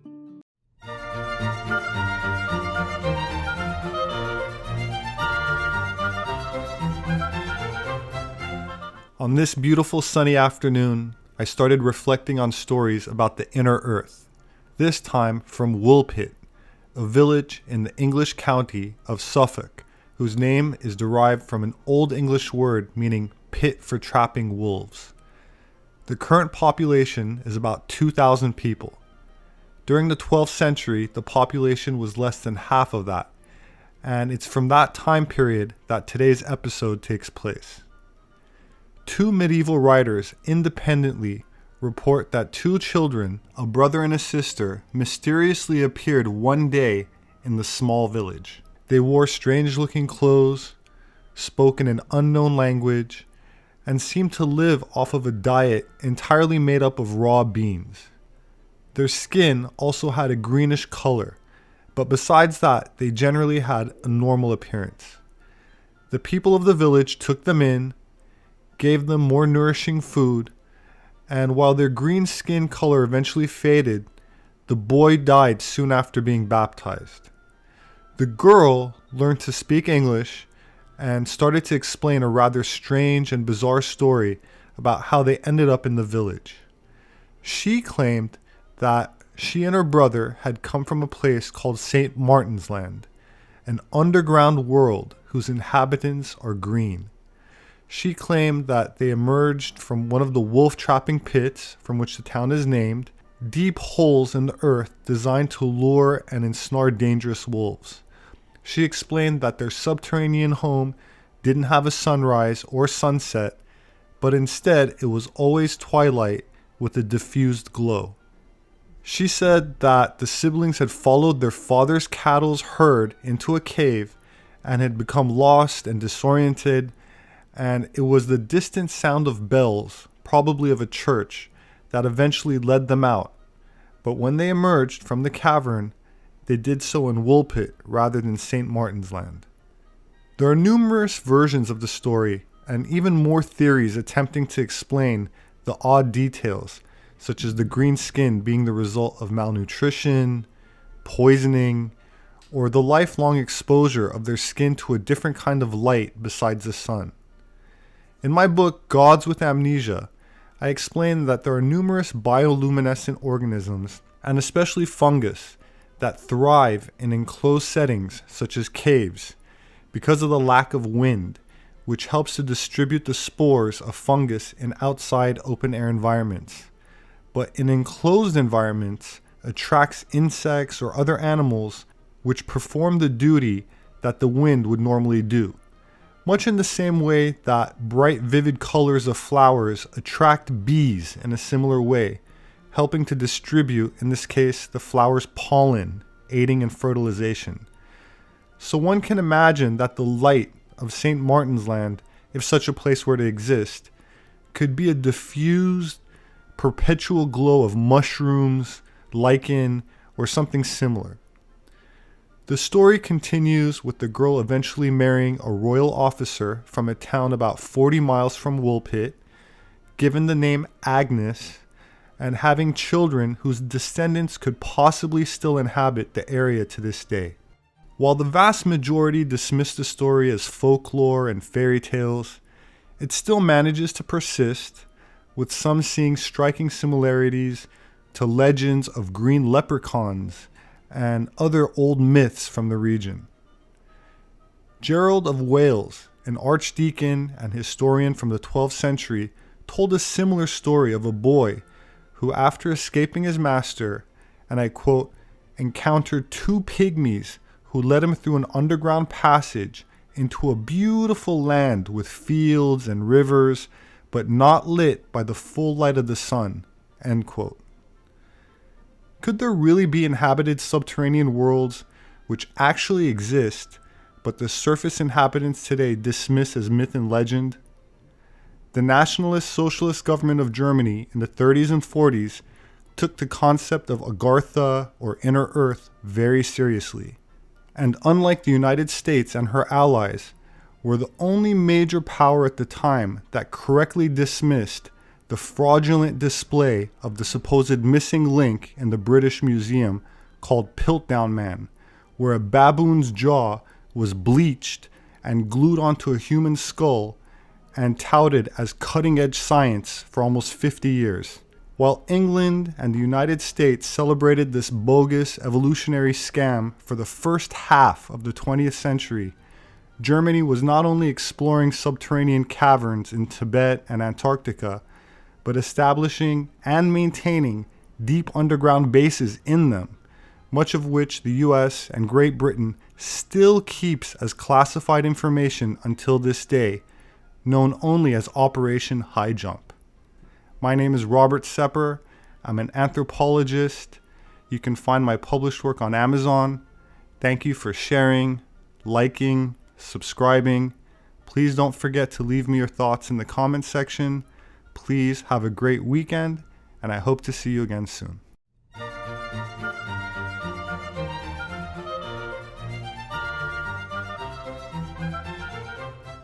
Prague is the capital and largest city in the Czech Republic, the 14th largest city in the European Union, and the historical capital of Bohemia. Nicknamed the City of 100 Spires, it's known for its colorful Baroque buildings and beautiful Gothic churches. Prague was the capital of the Kingdom of Bohemia and the main residence of several Holy Roman emperors, and was an important city to the Habsburg monarchy and its Austro-Hungarian Empire. Located in the forests about 30 miles north of Prague in the Czech Republic is the mysterious Gothic Houska castle. It was constructed in a remote area in the second half of the 13th century during the reign of Ottokar II of Bohemia. I say mysterious because it wasn't near any available sources of water, and it did not hold any significant strategic importance. Yet the Third Reich occupied the fortress during World War II, and multiple myths exist about their alleged occult involvements there. I don't want to speculate too much about what they were doing, as it was just rumors, but years later, during renovations, the skeletons of 3 SS officers were found, though it is not certain what the circumstances were surrounding their deaths. Folklore states that the significance of its location is due to a bottomless pit, or what some have called a gateway to hell, or gateway to other worlds, and that the Bohemian rulers decided to seal up the gateway with a castle. There are legends surrounding this deep hole, with some locals claiming it is an entrance into a subterranean cavern system leading to possibly inhabited realms of the inner earth. It is said that Bohemian rulers decided to seal up the gateway or entrance, and while it is now possible to tour the enigmatic castle, the hole itself is shut off and covered by metal bars. Investigators who have tried to find the bottom have not been able to find one, and the walls inside are covered with some of the oldest paintings in Europe. Most are of demons and dragons being slain. The cellar is named Satan's Office, and it even has a throne embellished with horns and a trident.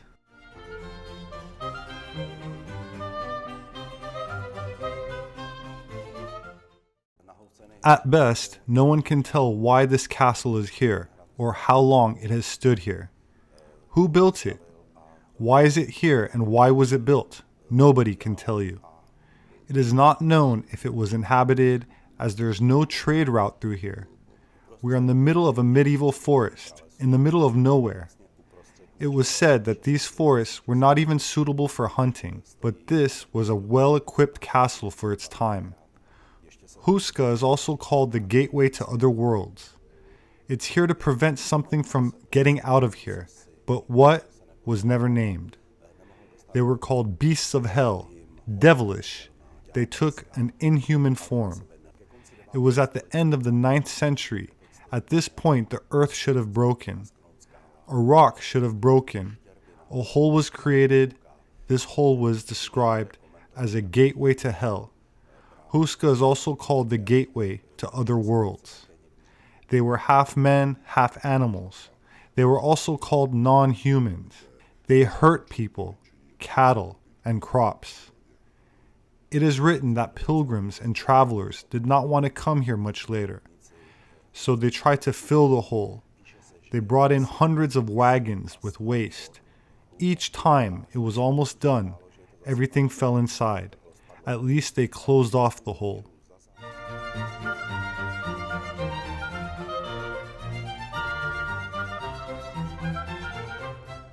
Is the Houska castle really a gateway to another world?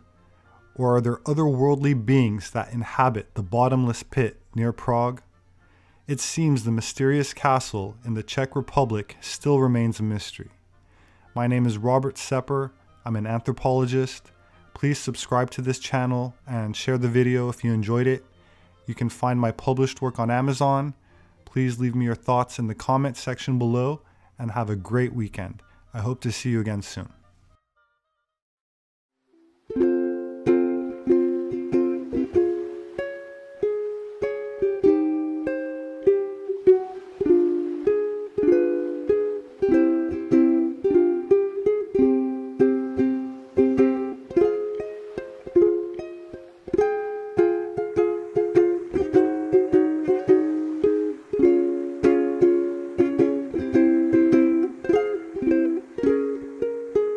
I often like to come read by water fountains, as they seem to have a reflective effect on me, and today got me thinking about fairy tales.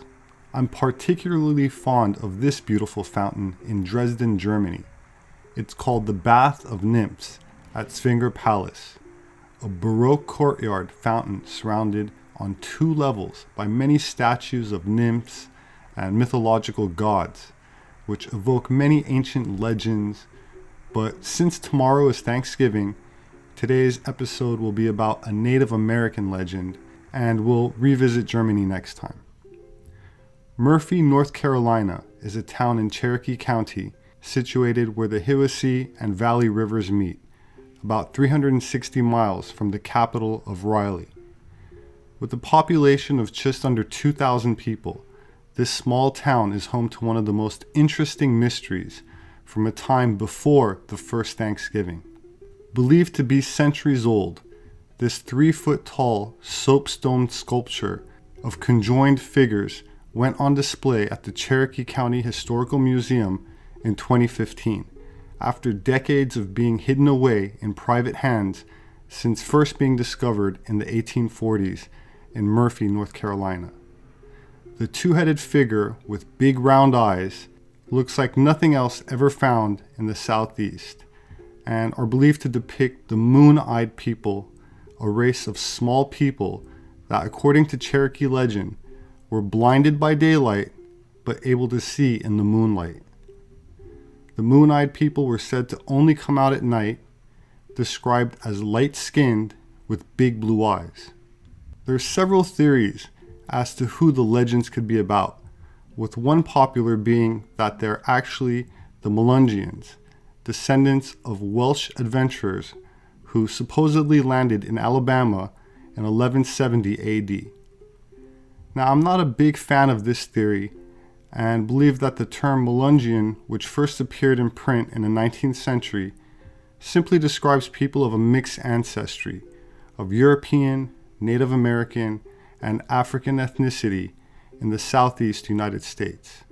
That said, another theory is that the pygmy-sized statues may or may not be of moon-eyed people, but in fact were of what are known as little people who were said to cry tears that turned into fairy crosses or stone cross-shaped artifacts, which are also on display at the museum. I write about this extensively in my book, Gods with Amnesia, and have already covered the subject of this mysterious ancient pygmy race in a prior video, so I don't want to be redundant. But according to the Cherokee legends, the moon-eyed people were a separate race of physically small troglodytes, found inhabiting the earth at the same moment that they were, in a time before Columbus arrived in the Americas. And while there are variations of the myth, they all seem to end in the expulsion of this mysterious race to a life lived exclusively underground. One legend finds the moon-eyed people driven from their home by the Creek tribe from the south. The story goes that the Creek waited until the light of the full moon became too bright for even the nocturnal cave dwellers to face, ambushed them in their time of weakness, and drove them from their homeland further into the underground caves. Another account sees the Cherokee people themselves fighting the moon-eyed people towards the west into what is now Tennessee, and a more recent theory speculates that the moon-eyed people may have sought refuge further north in what is now West Virginia. For years, stories have been passed down about Cherokee little people. As legend has it, they lived underground. News 13's Rex Hodge joins us from the Western News Center. Rex, a local author, has a new book out about these little people. Does she believe they exist? She does. Mary Joyce's book is called Cherokee Little People Were Real, and she says there's evidence to prove it. My giant curiosity. I mean, little people that nobody seemed to know about. Mary Joyce started collecting notes more than a decade ago about legends of little people in our western mountains, finally putting out a book. Cherokee Little People Were Real. They were here before the Cherokee. She says the Cherokee came from the Great Lakes region thousands of years ago, arriving to find little people who lived underground. Would tend their gardens at nighttime by the moonlight, and originally the Cherokee called them the Moon People. And she says the Cherokee adopted them. Joyce bases much of her book on the recollections of two men who grew up hearing little people's stories, claiming to have seen evidence, including tunnels near older buildings at Western Carolina University, like the McKee building, built in the 30s. And these tunnels, I guess, were like a network. And they do really believe that these things do exist, and they're only about 2 feet tall when they're fully grown. Cherokee history lecturer Freeman Owl has spoken to Eastman's classes about the little people. He says many Cherokee believe in them and their existence. Reporting live tonight from the Western News Center, Rex Hodge, News 13. The Cherokees said that when they moved into these southern Appalachian mountains, they were already a race of people here. And they were short, white, flat-faced, and blue-eyed. They were so blue-eyed that they couldn't see to work in the sunshine. So they'd come out of an evening and night to do their work. And so the Cherokees called them the moon-eyed people. Now, we know that there's an Indian village down there because there was a small mound where they had the council house, supposedly where these were kept, to show the subsequent generations, the people that they displaced by the Cherokees. Now, we know that the Moonite people lived down there, or pretty sure they did, because in their oral tradition, they said that they lived at where they were afraid to cross the creek, which we think would have been Valley River because it was smaller than Hiwassee. And the reason that they were afraid to cross the creek was because of the big red leech. And that universally accepted Cherokee myth and legend is about the big red leech hole down there. You know, that's in all their oral traditions. Now, the question is, where did they come from? The concept of a subterranean people living in the Americas strikes up similarities to another story that is also found in my books and included in a prior video, and that is of the Hopi Indians, who themselves claim to have emerged from the inside of the earth rather than on ships from either Europe or Asia or even the North, as suggested by mainstream anthropologists. Unfortunately, deep exploration of most cave systems, especially in the Grand Canyon, is strictly forbidden, as is genetic testing on any ancient remains found in North America. And so the myths and legends remain a mystery, and nothing is allowed except the force-fed, genetically debunked, politically motivated propaganda known as the Out of Africa hypothesis, which I'm confident will go down in history as an even bigger hoax than the fraud known as the Piltdown Man, where a baboon's jaw was glued to a human cranium and touted as the missing link by the British Museum for the first half of the 20th century. Talk about a real fairy tale. My name is Robert Sepehr. I'm an anthropologist. Please consider reading my published work on Amazon. Thank you to those who support me on Patreon. There should be a link below. Kindly share these videos and hit the like button. Please don't forget to subscribe and click on the notification bell for updates. Please leave me your thoughts in the comment section. Have a wonderful Thanksgiving, and I hope to see you again soon.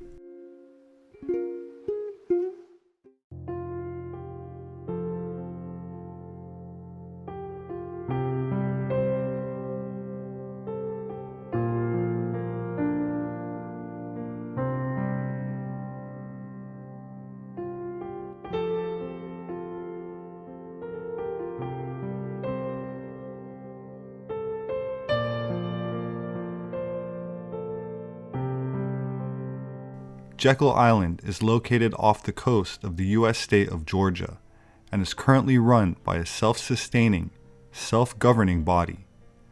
While it is owned by the state of Georgia since 1947, before that, much of its land was privately owned, beginning in the colonial era, with secretive events that took place on the island during the early 20th century being central to today's episode. At the end of November 1910, some of the most influential men in America gathered on Jekyll Island for a secret meeting. Their names were Senator Nelson W. Aldrich, who was the leader of the Republican Party, Adam P. Andrew, who was Assistant Secretary of the U.S. Treasury Department, Frank Arthur Vanderclipp, who was President of the National City Bank of New York, Henry P. Davison, who was also a prominent banker, Benjamin Strong, who was another important banker, and Paul Walberg, who, you guessed it, was another influential banker. The purpose of the secret meeting was to plan the country's monetary policy and establish a central banking system, which resulted in the draft legislation for what eventually became the creation of the Federal Reserve Act of 1913. Of course, there's a gap there from when the meeting took place in 1910 and the establishment of the Federal Reserve in 1913, which I'll get into. But first, allow me to briefly define what the Federal Reserve is. Although it has the word federal in it, which by definition implies it has something to do with the central government, in reality, it is the name of a group of private banks owned by private citizens such as the Rothschild banking family that prints currency, then loans this paper currency to the United States on interest.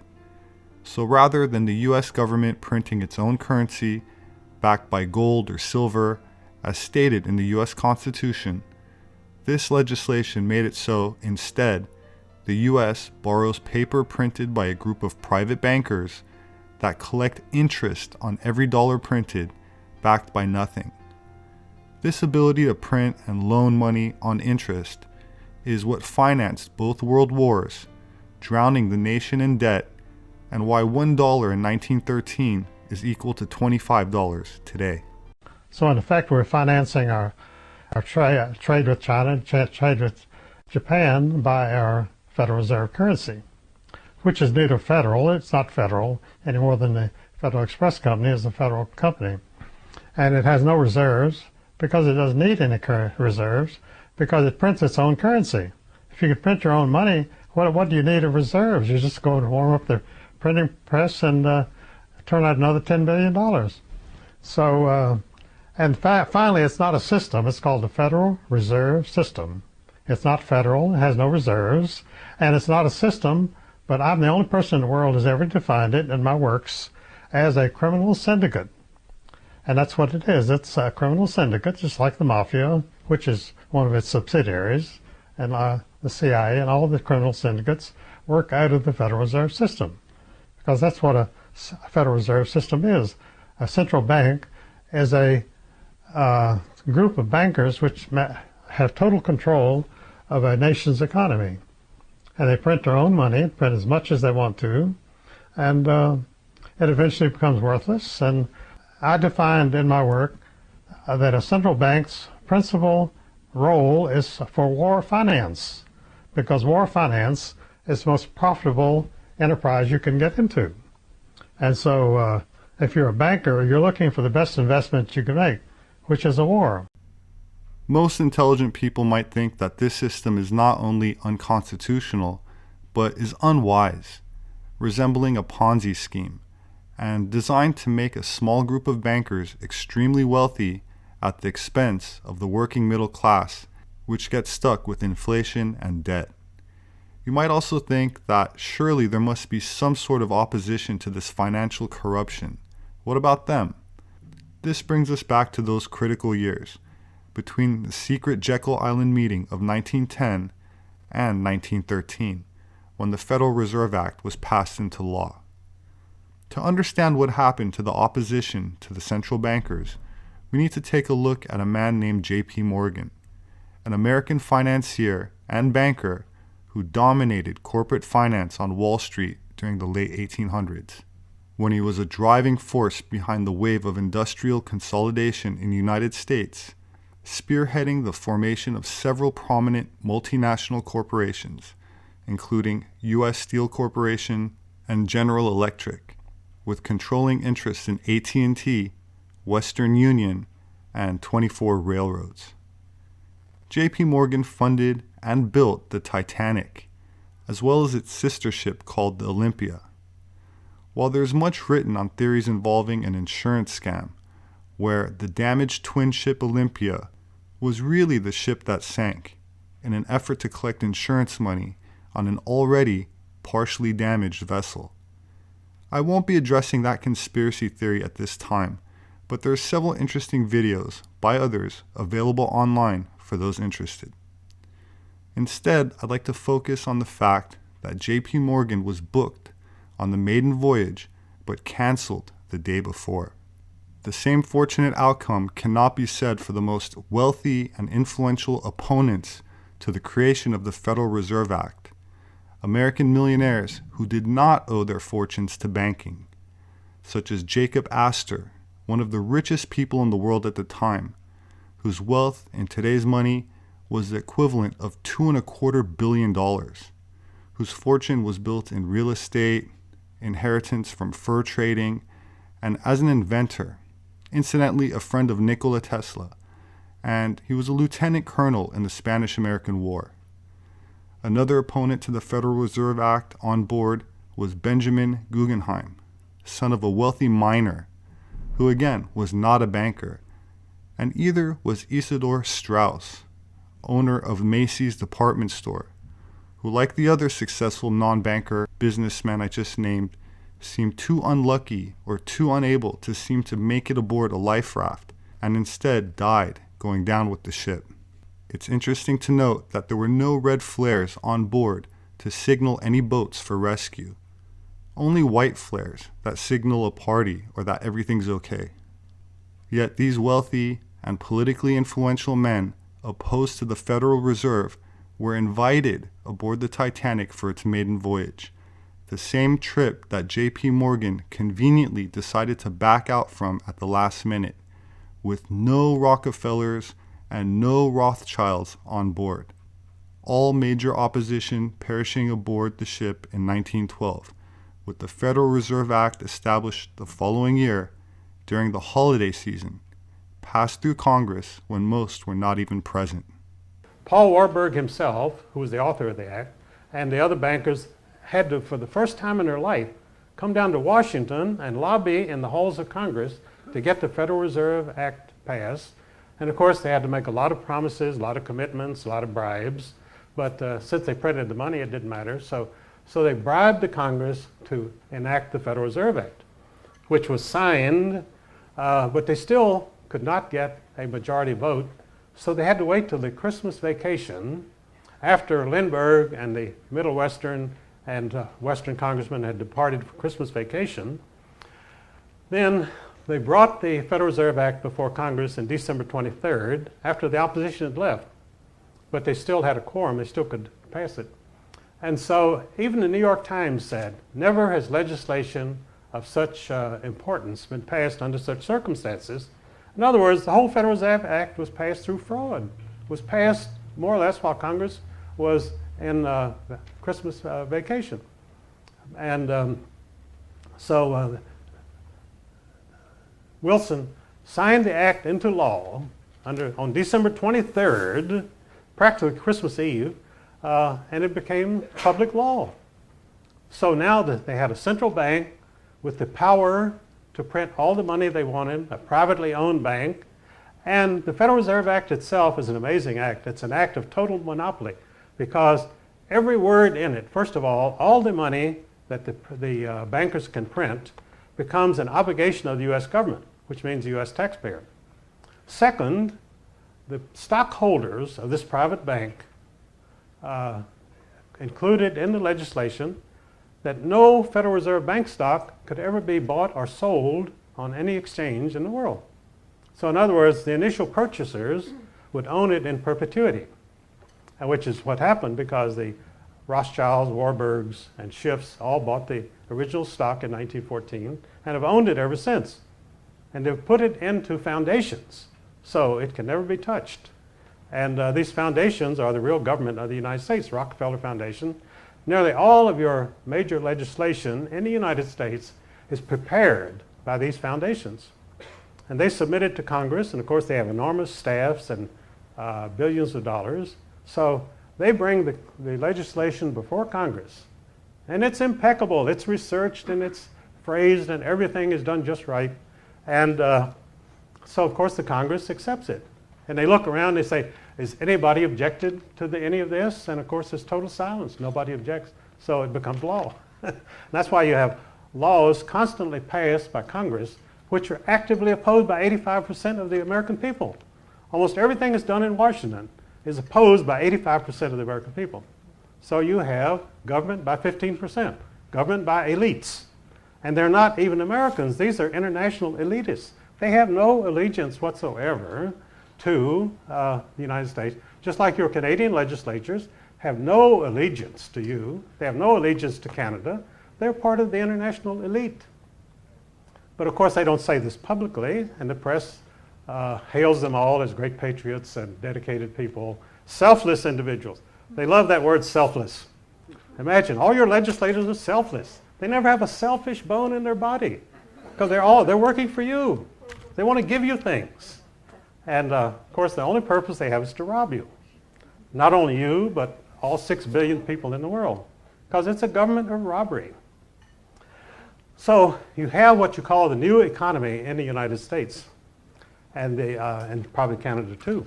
And the new economy is simply people working and creating and producing in spite of everything the robbers can do to them.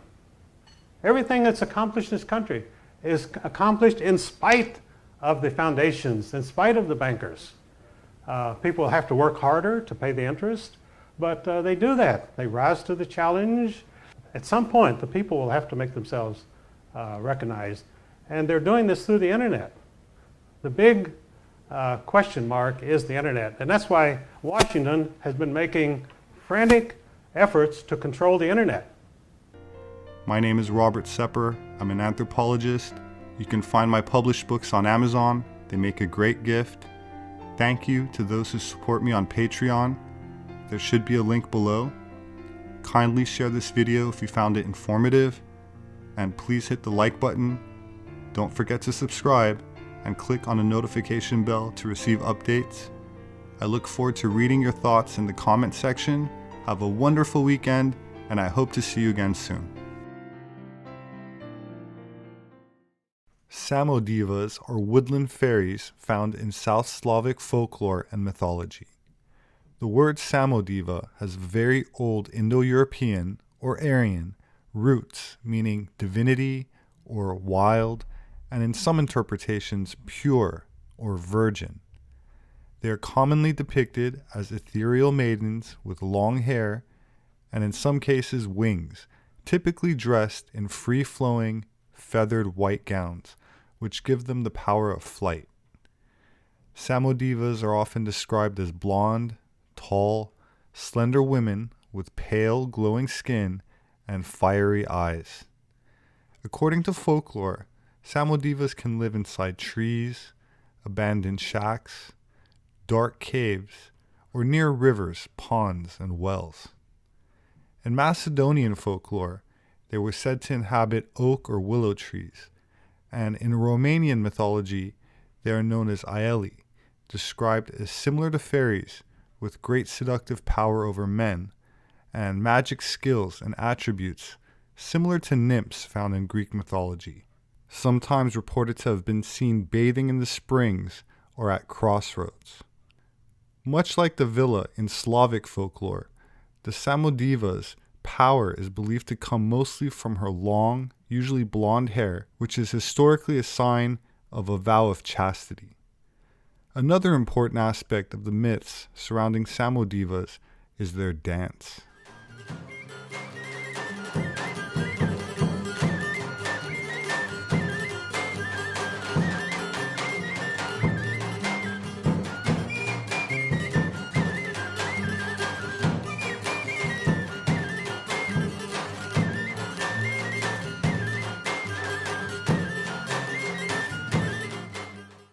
Beginning at midnight and finishing at dawn, their dance symbolized the raw energy of both nature and the supernatural world. They mostly appear at night by moonlight as dancing horas in secluded areas. Hora, also known as horo, is a type of circle dance originating in the Balkans but also found in other countries such as Turkey, Greece, Albania, Croatia, Serbia, Moldova, Georgia, and in Jewish culture.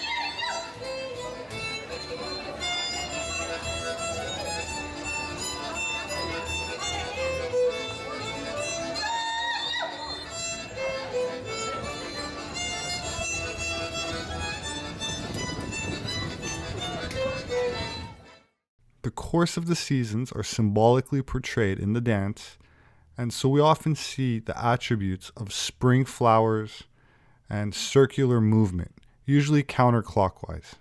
When further tracing the origins of the dance and the legends, we find similarities with the ancient Thracian legends, especially those connecting to the cult of Orpheus, which includes songs and dances performed by fire priestesses. Thracians were a group of Indo-European or Aryan tribes inhabiting a large area in Eastern and Southeastern Europe.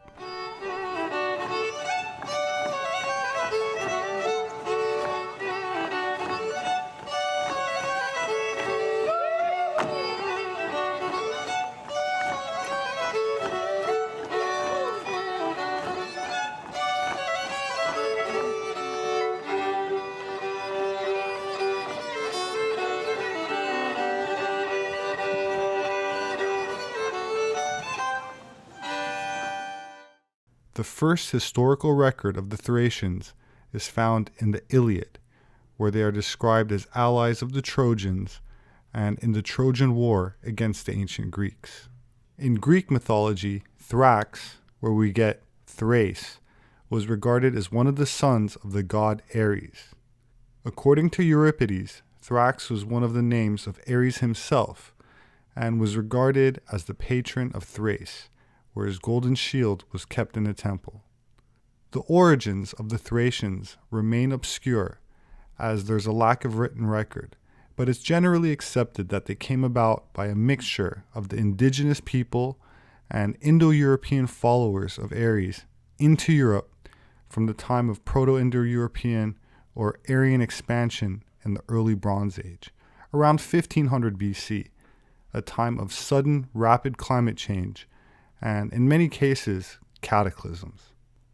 During the Iron Age, about 1000 BC, the Dacians and Thracians began developing from a mixture of these Proto-Thracians, who were referred to as barbarians by the ancient Greeks and Romans, a term that actually means bearded men.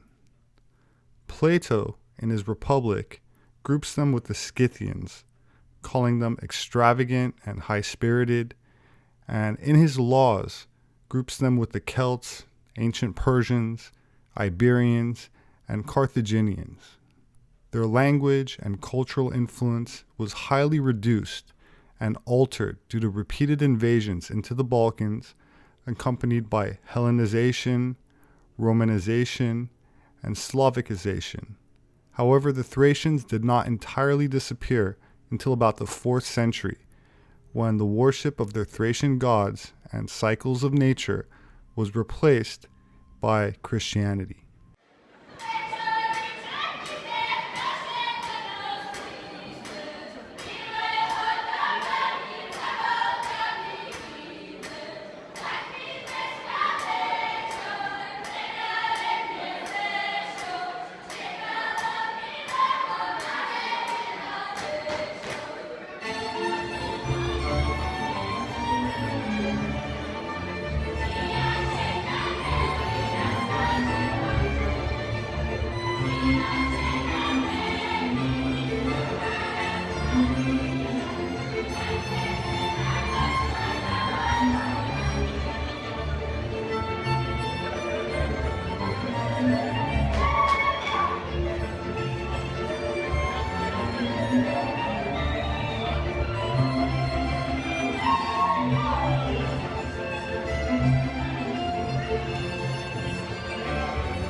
While the remnants of the Thracians were mostly assimilated, some claim cultural traces and continuity can be found among some of the areas of Albania and among other southeastern Europeans. Of course, this is only to a small cultural degree, as the Thracians were polygamous. According to the ancient Greek Menander, quote, "All Thracians are not much abstaining, because no one takes less than 10, 11, 12 wives, some even more. If one dies and has only 4 or 5 wives, he is called ill-fated, unhappy, and unmarried." According to Herodotus, unmarried Thracian women could have sex with any man they wished to. That said, there were men perceived as holy Thracians who lived without women and practiced what today is called esoteric transmutation, a form of spiritual alchemy.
As for physical appearance, several Thracian graves or tombstones have the name Rufus inscribed on them, meaning redhead.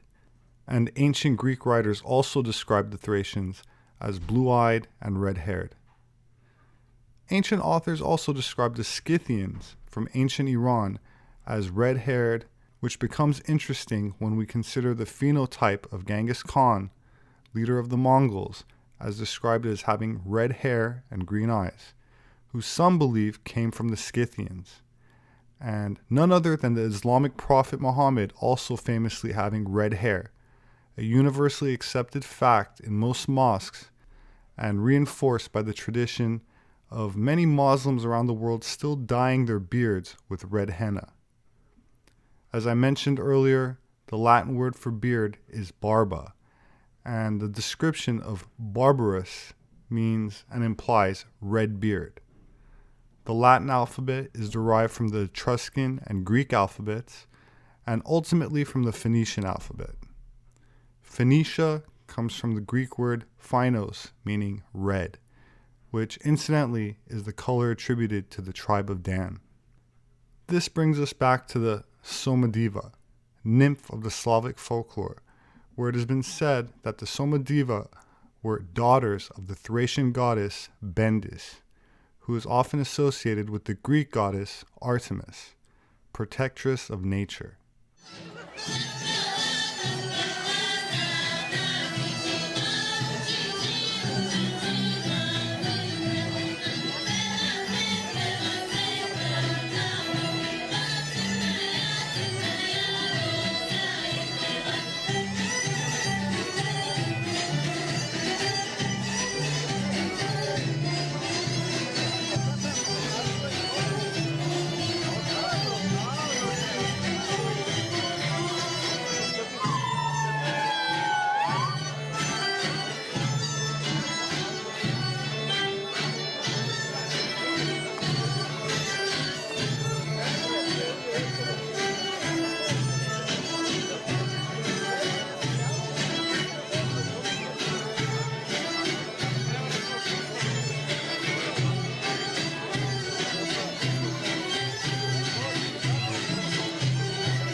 They are also a symbol of the coming spring, the awakening of nature, with an affinity for fire.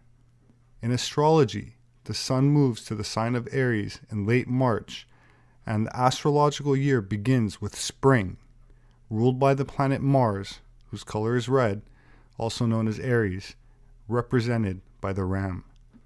The cyclical nature found in astrology is intimately tied to many ancient mystery schools, where rites were performed during certain parts of the year, which sometimes used dance, music, intoxicants, and other trance-inducing techniques to remove inhibitions and social constraints, liberating the individual to return to a natural state. Initiation and participation into the mysteries promised an increase in spiritual awareness, occult abilities, and certain acquired advantages in the afterlife. My name is Robert Sepehr. I'm an anthropologist. You can find my published books on Amazon. They make a great gift. Thank you so much to those who support me on Patreon. There should be a link below. Kindly share this video if you found it informative. Please hit the like button. Don't forget to subscribe and click on the notification bell for updates. I very much look forward to reading your thoughts in the comment section. Have a wonderful weekend, and I hope to see you again soon.